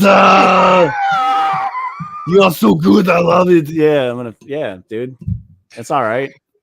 That's a terrible Arnold Schwarzenegger impersonation. It's the best I got. I guess it's better Mr. Freeze than Kindergarten Cop, bro. It's not a tumor. It's not a tumor. It's a boner. Isn't it weird that who are the other two? It was Danny DeVito, Arnold Schwarzenegger, and then who am I killing now? John Stamos.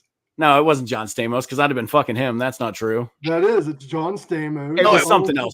No, it wasn't. What? It was something different. I can't remember what it was. See, if it was John Stamos, I would have totally, dude. Are you kidding me? I would have murdered the fuck out of Arnold Schwarzenegger, dude. It was.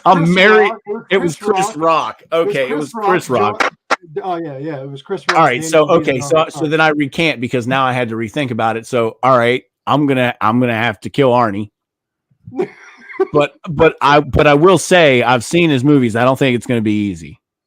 It's not. No, I feel like he's gonna go out. Yeah, it's gonna be rough. Have you seen how built he is? So that means I got to fuck Chris Rock. I feel like that's gonna be bony. That's a bad time. That's a good time then. He's not into slapping though, so you gotta just don't hit him. Dude, can we talk about how beautiful of a man John Stamos is since we brought him up? I mean, since you brought him up with the Freudian slip, sure. Yeah. Isn't he handsome? I mean, he's John fucking Stamos. He's like if you made a Hallmark movie into a person. Bro, I would have sucked off Bob Saget just to taste John Stamos. Like, I would have. The Mike, I got exciting news, buddy. What's your exciting news? So there's a participant on The Voice that reached out to me, and he's coming to our show June 15th because his cousin's event. He's getting fine editions online for fucking like in LA and shit. It's crazy. Dude, you guys got this. You sound fucking amazing. I love you. When is this? Let me know when. June 15th for Hightower Brewery for Rayland. All right. I'll request that off. Just send me the date after this. Sure. I hate when I say request off because all I'm really doing is recommending them to find somebody else because I don't request. No, you're just letting them know that you're not going to be there. Well, like I have a GM. She was like, I don't know if I can give you the availability I need to give you. And I'm like, I didn't ask. I'm just letting you know. Yeah. Do you want to hire someone else? Because that's. Hey, I'm not going to be there. So figure it out.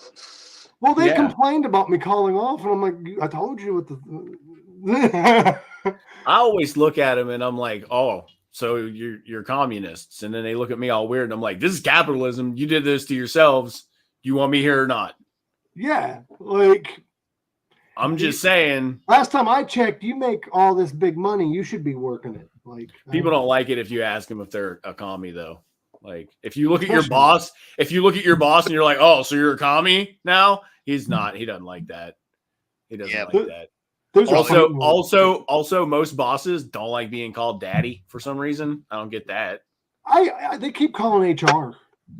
I mean, dude, I've never had a job that had HR in my life, dude. You know what? You know what business could really use HR though? Wrestling. The fucking wrestling business of all of the things that could use an HR department, that's one. Why didn't they ever have like a gimmick where it was like an HR guy like going after like Viscera for humping all his opponents? They did. It was the right to censor. Oh yeah, that is right. Yeah, their music was so awful. No, that's what it was. That was just HR. No, Right to Censor was just a stolen idea from ECW because the network. Yeah, well, no, but the network was after. True. Yeah, no, the network was actually the best attempt to try to save the show. Well, the network was a stolen idea from ECW though, because they had their own version of the network. It was TNN versus ECW. No, that's what I'm saying. That's what I'm talking about when I say the network. Oh, no, they were the Right to Censor. That was Steven Richards and fucking the Godfather. All right, I have a question. Which do you prefer? The Right to Censor as storylines, the Right to Censor, or the Blue World Order? Right to Censor, just because the Blue World Order, the only reason that anything of that ever got exciting was because JBL stiffed the Blue Meanie at One Night Stand, and then Steven Richards fucking planted him in the goddamn ground with a steel chair to retaliate. So that's the only thing that the BWO... The ECW shit was good. Oh, no. Okay, yeah, it was good, but not comparable to like how much momentum the Right to Censor got. Because, dude, that got such heat. When that fucking entrance music or theme or whatever you want to call it would fucking hit, dude, that's heat. The crowd would boo so fucking hard because they hated the sound of it, dude. And also the biggest heat they got was because of the Godfather. He became the good father, and they're like, "We want a pamphlet sells hose. We don't want this shit, dude." And they would like. By the way, Tim, we're talking about a real sport here, where a dead guy can wrestle people. They made it work. It was a corpse, Tim. There was a corpse that some man breathed life into, and then he carried around an urn. Okay, and then in that urn was the removed soul, I guess, of that ginger man. Okay, that we were supposed to be afraid of.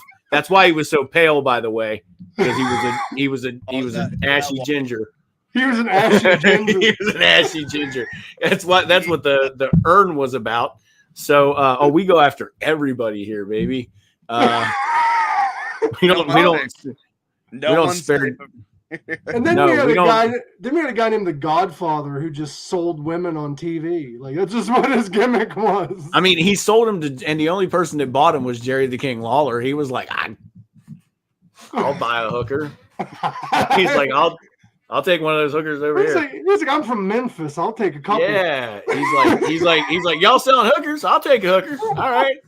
By the way, Tim, we're not joking. This is the real storylines we dealt with as kids. Oh, dude, yeah. And he had and I'm not kidding, Tim. I'm not kidding. His finisher was called the Hoe Train. Where he ran a train on his opponent. Where he would put him in the corner.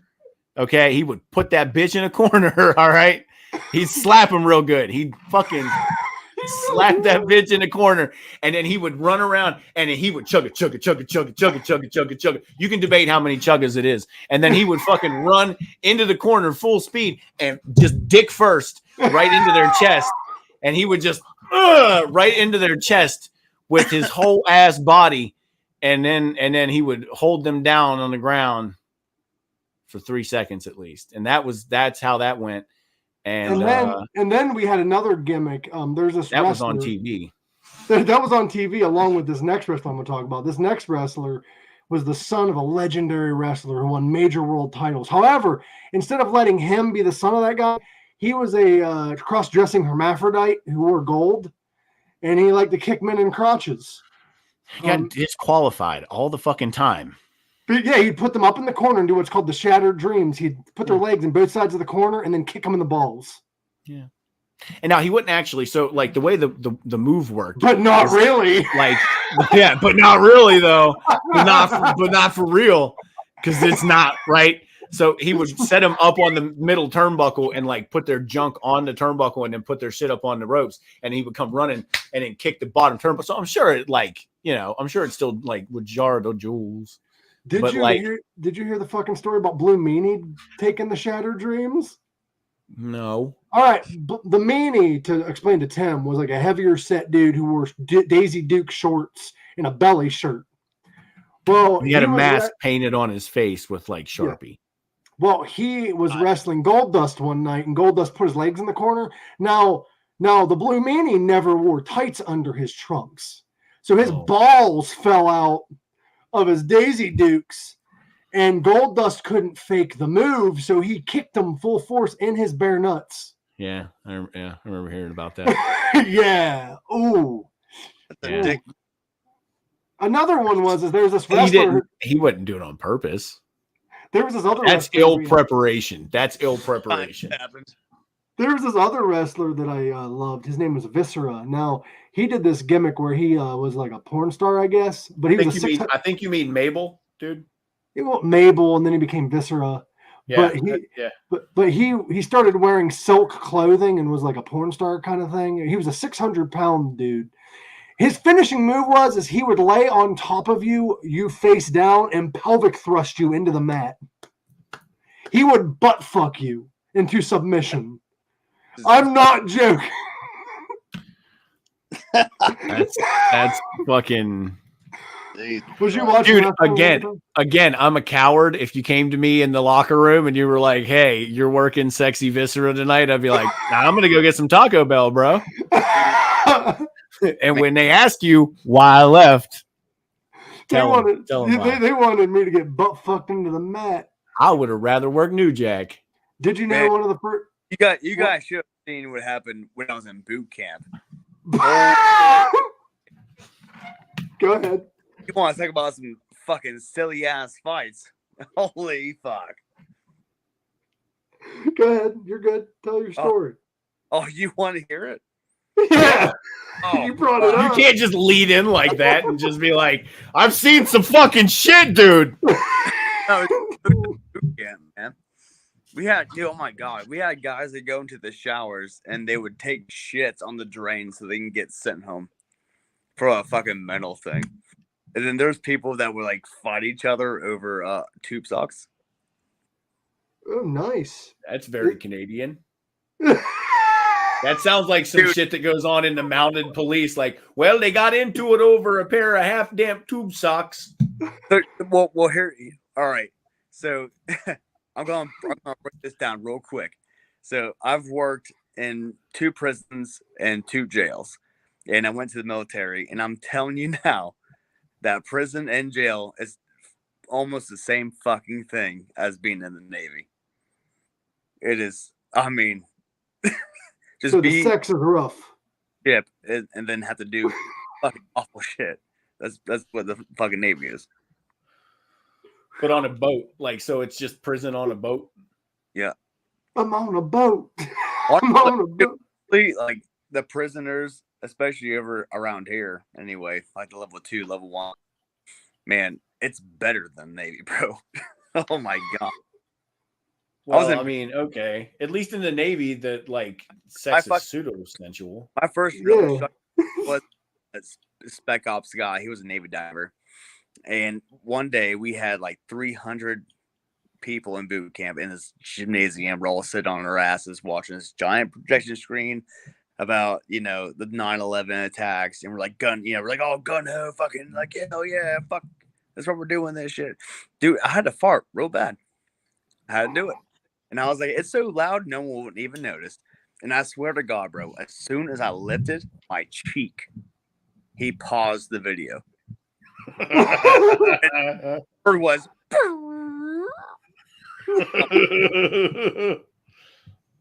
shit. It was silent. It was dead silent. It's like there's like 300 people in this fucking auditorium.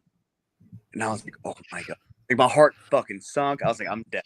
This is it.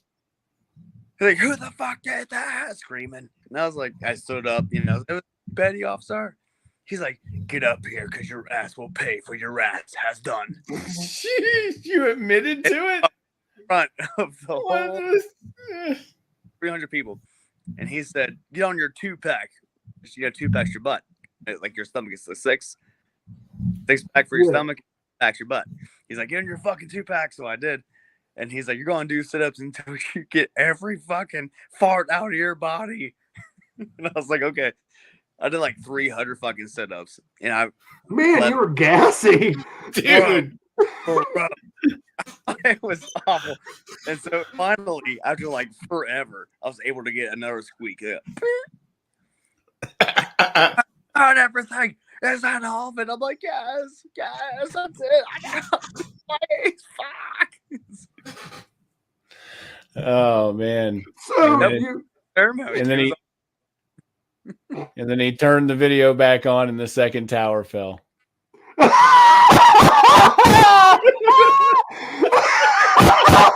That was a good one.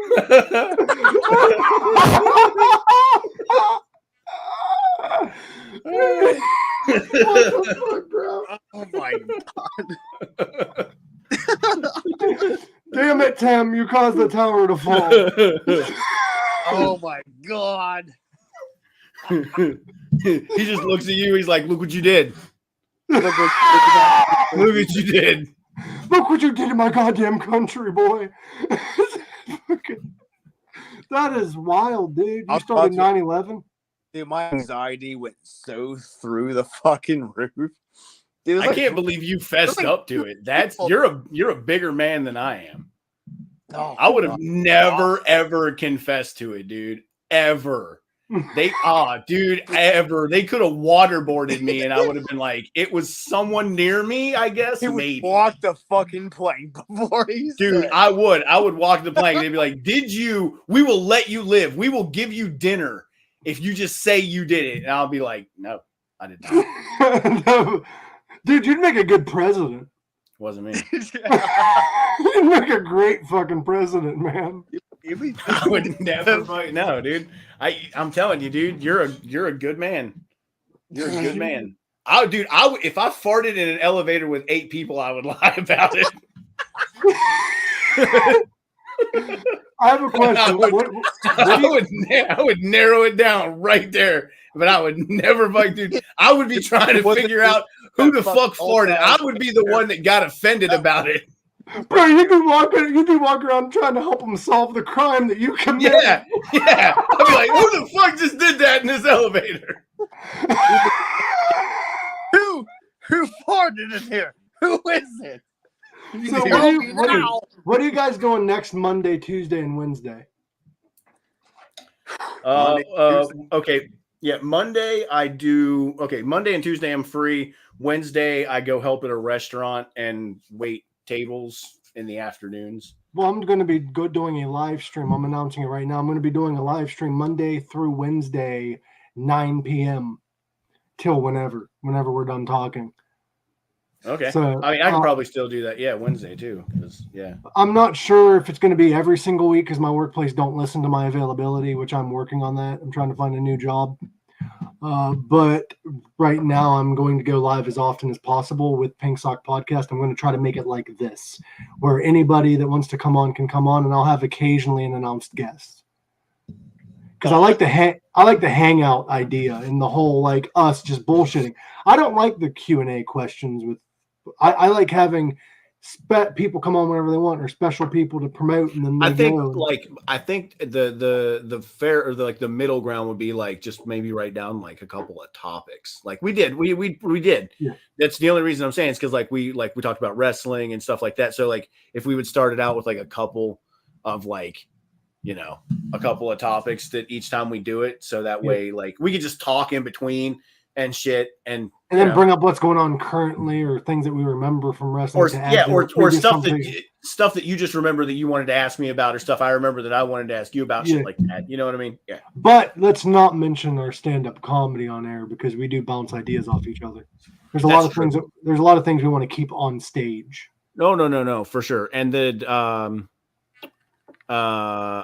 but sometimes like I'm sure we're gonna come up with stuff because I have my notebook right here just in case.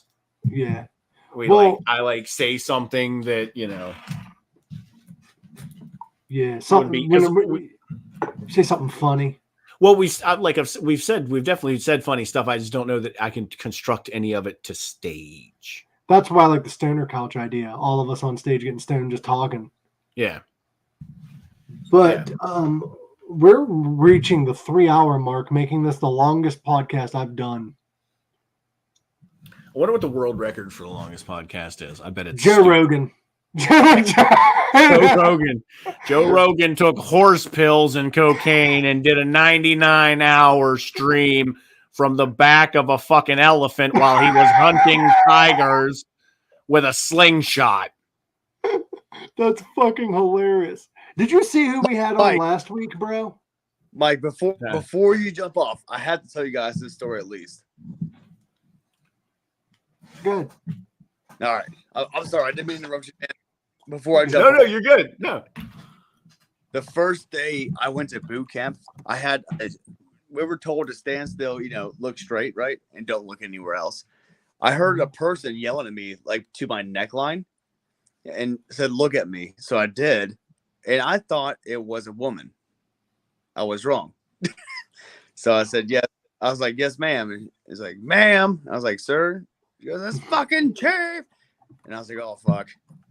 I was like, "Hold on." That was the first 10 minutes that I showed up at boot camp. It was awful. Oh, man. Make a first impression, huh? I was like, "Yeah, Jesus. this is going to happen." Just violently misgender somebody who's got authority over you immediately. See that's a cure to the transgender issue. Just have them be like generals in the military. You told me not to look at you told me not to look at you, and I'm going by sound alone, and then you're not expecting me to look at you and be like,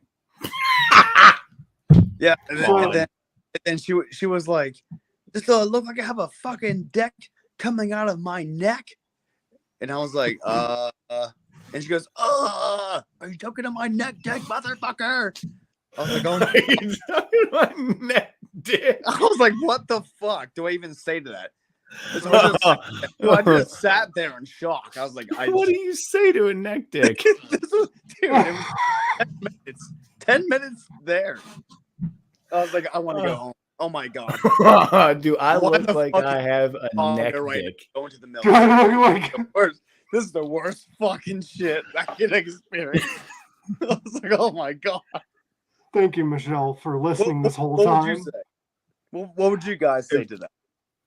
If somebody oh god, do I look like I have a neck dick, motherfucker? I would.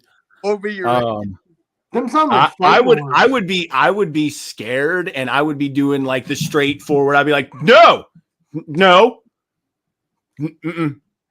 your neck vagina is beautiful. You don't have a dick. No, you don't have a dick at all. Not in your neck. Not now. Not right now. Anyway. not on your neck. Not in it or on it. I mean, I'm sure you've had a dick in your neck, just your throat, but. Oh my god. So I just brought it up. The world's longest podcast ever recorded. It is called the world's longest podcast in the world, or the longest podcast in the world. It went 36 hours. Each hour they had a different guest. That's pretty cool. No way, though. I mean, the bathroom is right there, though, dude. Like, I think I can do it. Like, hang on. Let me see if it reaches. I don't do cocaine, bro. I can't do it. Just no, we get sponsored by that snortable energy thing that's like, people in Florida do. Bro, that snortable energy thing is just cocaine with extra steps. Well, I'm aware of that, but if they sponsor us, they sponsor us. I'm jumping off. I'll see you guys later. Oh, I love you. Thank you so much, man. That was wonderful meeting you. Yeah, I'll meet you guys next time. All right. Love you, Tim. Tim plays guitar and sings for the band Wrath of the Fallen. They're a local hard rock / metal band. My cousin also plays guitar for them. Oh, I'm definitely going to check them out probably once we're done. They're really good. Wrath of the Fallen. Go check them out. They're really good. I can actually play some of their music if I wanted to. I mean, my cousin is in that band. I guess I probably could. You're not going to get copywritten for that. Look at you. Like Jack, hey, that could be like our you could find one of their songs to be like our opening entrance music. Gotta have entrance music. I'm gonna do they do music that does sound like wrestling theme songs, bro. But anyway, let me see if I can share my screen at the moment. I don't think that'd be a good idea, would it? Just share my porn. I mean, everybody would know what you're into. Just so you know, barely legal also means barely illegal. So. All right, here's one of their songs. Let me know if you can hear it. Oh yeah.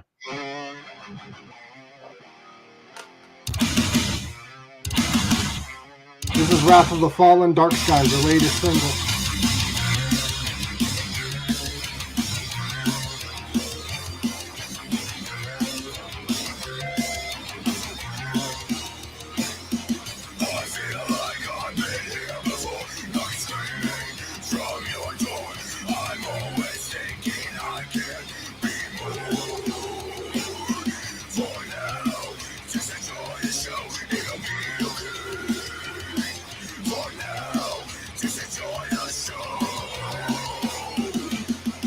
I dig it. I dig it. My daughter would love it for sure. This is their heavier stuff. They do lighter shit. Even when the skies are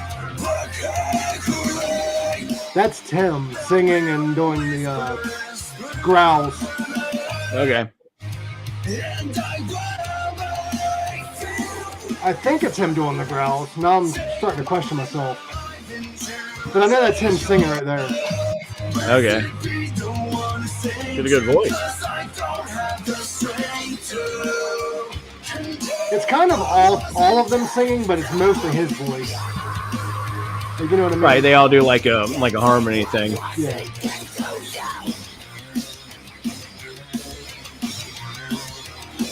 Let's see if I can find another song. You definitely make some wrestling montages to that.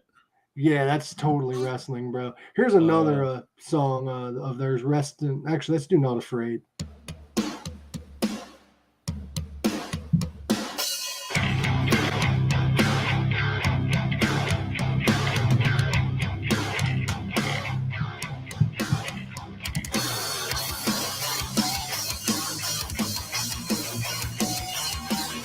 No, I think the growls are their bassist, Brock, if I'm not mistaken.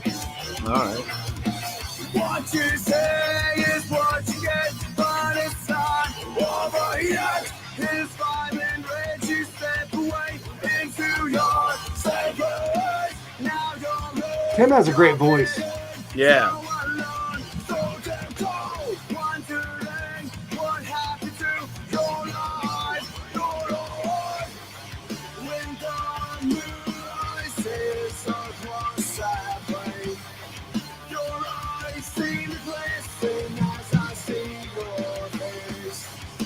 But yeah, you should check out the whole songs, though. I just didn't want to play it all on the podcast. Let people check it out. I gotcha. Actually, if you, we'll have some other stuff to look at next time because I'll show you the reality show that I was on with wrestling, and I did a promo that made it to the sizzle reel, as they call it, which would have been the thing to pitch the reality show, and I was definitely the lowest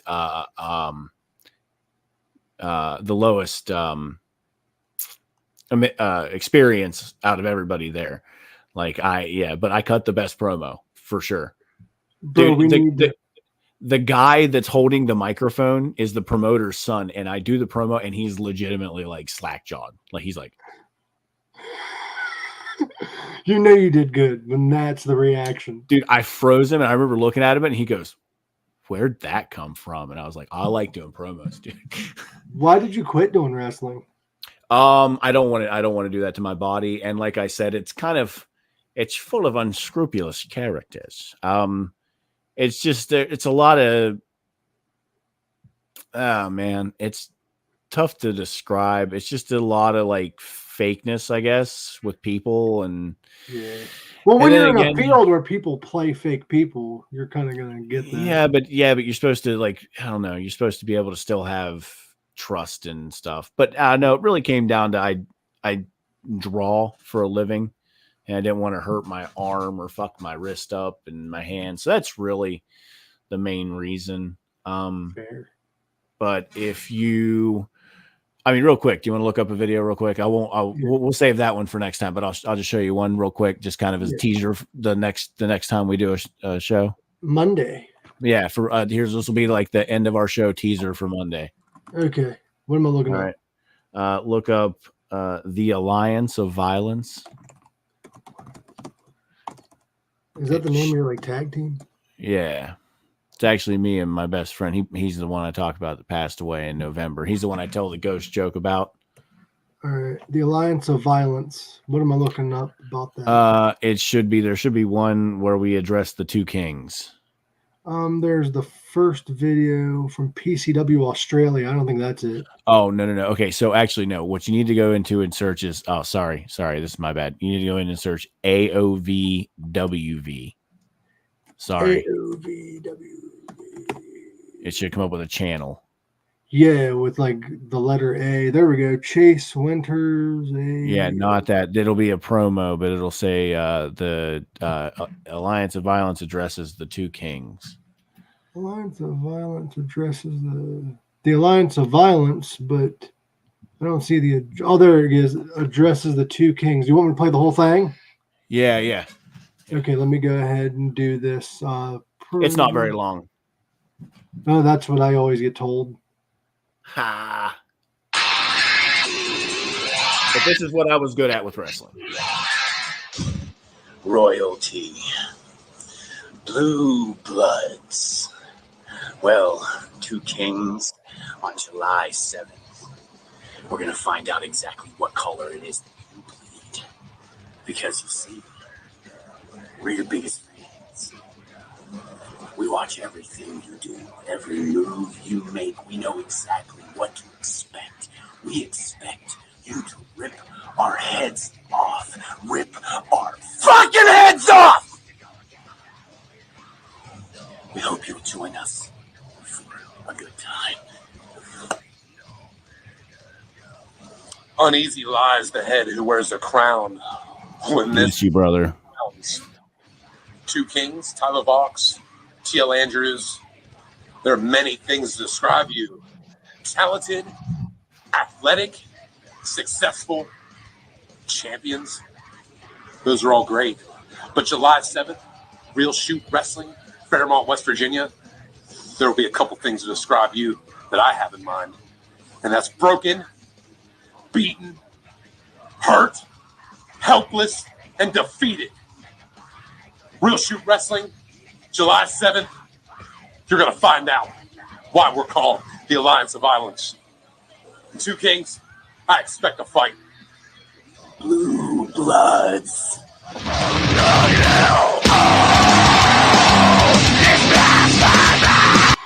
Who did the song? Oh, that's actually the promoter of that promotion. His name is Tim. Shout out Tim Cross and RSW, which is Real Shoot Wrestling. I believe that is Tim's band or something associated with that, because we had originally had our theme music put behind it, but because of copyrights, he was like, we'll put something, that we can use. And it's fucking way cool. What was his name again? Tim what? Tim Cross. I think I might be, because I used to listen to a lot of local bands. I may be familiar with the band, not like friends or anything, but I may have heard of them. I'm not sure. Like I said, I'd have to ask him, but they still run wrestling shows and stuff. So, dude, like you should be a manager. That shit was awesome. I thought about it. Like I said, I've definitely thought about it, but I just why I like doing comedy, man. Because I get to get up and talk and make, and get response and all that stuff. And you know what gave me goosebumps? Sorry, my ADD just hit. What gave the Paul Heyman Hall of Fame speech? Oh yeah, dude. Oh yeah. That dude was like the Paul Heyman I remember all over again. Like he was like, if you think the spirit of ECW died in a bankruptcy settlement in 2002, you can suck my fucking dick. Fucking dick, dude. It was so good. I don't know if you saw if you watch that video again, Randy Orton's on the right side of the ring and he goes, yeah. And then somebody looks at Triple H. Is like, we're allowed doing this now. I think it was Cody Rhodes. He's like, we're allowed doing this now. Dude, who's gonna stop you? The old man's gone. Right, and plus it's Paul Heyman. Why does he care? It's Paul Heyman. You know how much stock that dude probably owns in the company? Like enough. He has enough that he ended up selling his company to him. And you know what's crazy is there was a wrestler in '98 that made that prediction.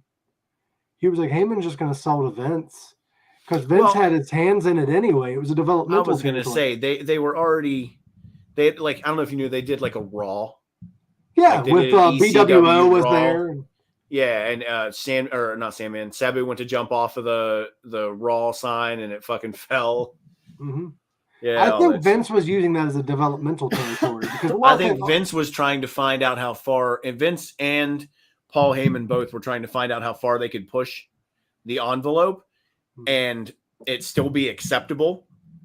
So that's why the WWE at the time, we got the Attitude Era, because it was just to the edge where they knew they could go, because Paul Heyman had already tested the waters in ECW to find out what people would and wouldn't take. You know what I mean? So, yeah. And it's wild because I heard a conspiracy theory in wrestling that ECW was just a developmental territory ran by Paul until Vince bought the entire company. Oh, I mean, but again, I think there was always I think it was Paul Heyman, but I think there was always him talking to Vince McMahon and Vince being like, all right, let's see how this pans out and then we'll talk. You know what I mean? Do you know what the last ECW show was? Oh, not off the top of my head. A house show. Yeah. It occurred at a house show right after a pay-per-view, and nobody knew it was going to be the last show because they had a pay-per-view for a few months after that announced already in the lineup. And then Paul's like, I just sold WWE. And like people were pissed because he owed a lot of people money because he wasn't paying a lot of people around that time. Yeah, he was writing bad checks at the time, but yeah, that's all. He's definitely made good on all that a couple times over, because I guess notoriously the reason people quit talking shit about that is because everybody, I guess, he owed money to, he got a job in the WWE. Yep, like Tommy, but the only one that kept talking shit until his death was New Jack. And I'm like, do you really expect? He almost got a job with the John Cena. I was gonna say, dude, he fucked that up. That's all. He fucked that up. He did that. You can't just be stabbing people and then not stabbing people at the right time. You can't just decide when you will and won't stab people. But you know what's weird is the storyline started with John Cena being stabbed. Who better to have? That's what I'm saying. You can't just stop stabbing people and start stabbing people all of a sudden. You got a consistency, man. Yeah. Consistency. Like, you can't just be stabbing. Do you think it was that New Jack didn't want to do that storyline? Do you think Vince just? I think it was that New Jack made Vince nervous. So he didn't want to have him around. He didn't want to have him around and shit. So Vince is I want to meet you in person in an office kind of guy. Yeah. And I don't think he wanted to meet New Jack in an office. And also, I don't think New Jack would lay down to their golden boy very easily. That's the thing. I don't think, and that's the reason I think Vince would be nervous, because he knows that New Jack is fucking for real. And if he came in there and popped off, New Jack would be like, "The fuck did you just say?" And it'd be over. And then Vince is gonna be like, "Ah." No offense.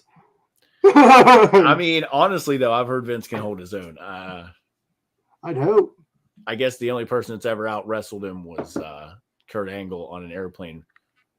Thank you. All right, I think I'm gonna have to hop off here as well. It's been a while. It's been a hot minute. It has, been on here, but I've been having fun, dude. I like this. You need to come on more often. I'm just planning on just doing random lives with people. Well, like I want, before we go, I just want you to see like where I'm at right now. Like I set this up. I know it looks good. Like it looks good. I'm literally like my washer and dryer right here. Like, oh, okay. But on the other side though, just steering wheels. I have a racing simulator. I know. I'm just fucking with you. You weren't joking about that. I mean, it's a joke, but it's real. I have one. Yeah. How the fuck do you think I come up with that goddamn joke, dude? Where'd you get that at? Like, did you rob an arcade? Like, what the fuck happened? No. Okay. So the story goes, real quick before I get done. The story goes, I was going to build an actual drift car, right before COVID hit.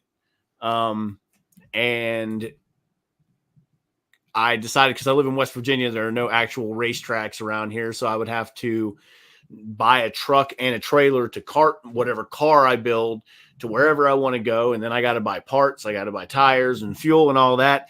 And I basically just took whatever money that I was going to spend on that fucking project and built that.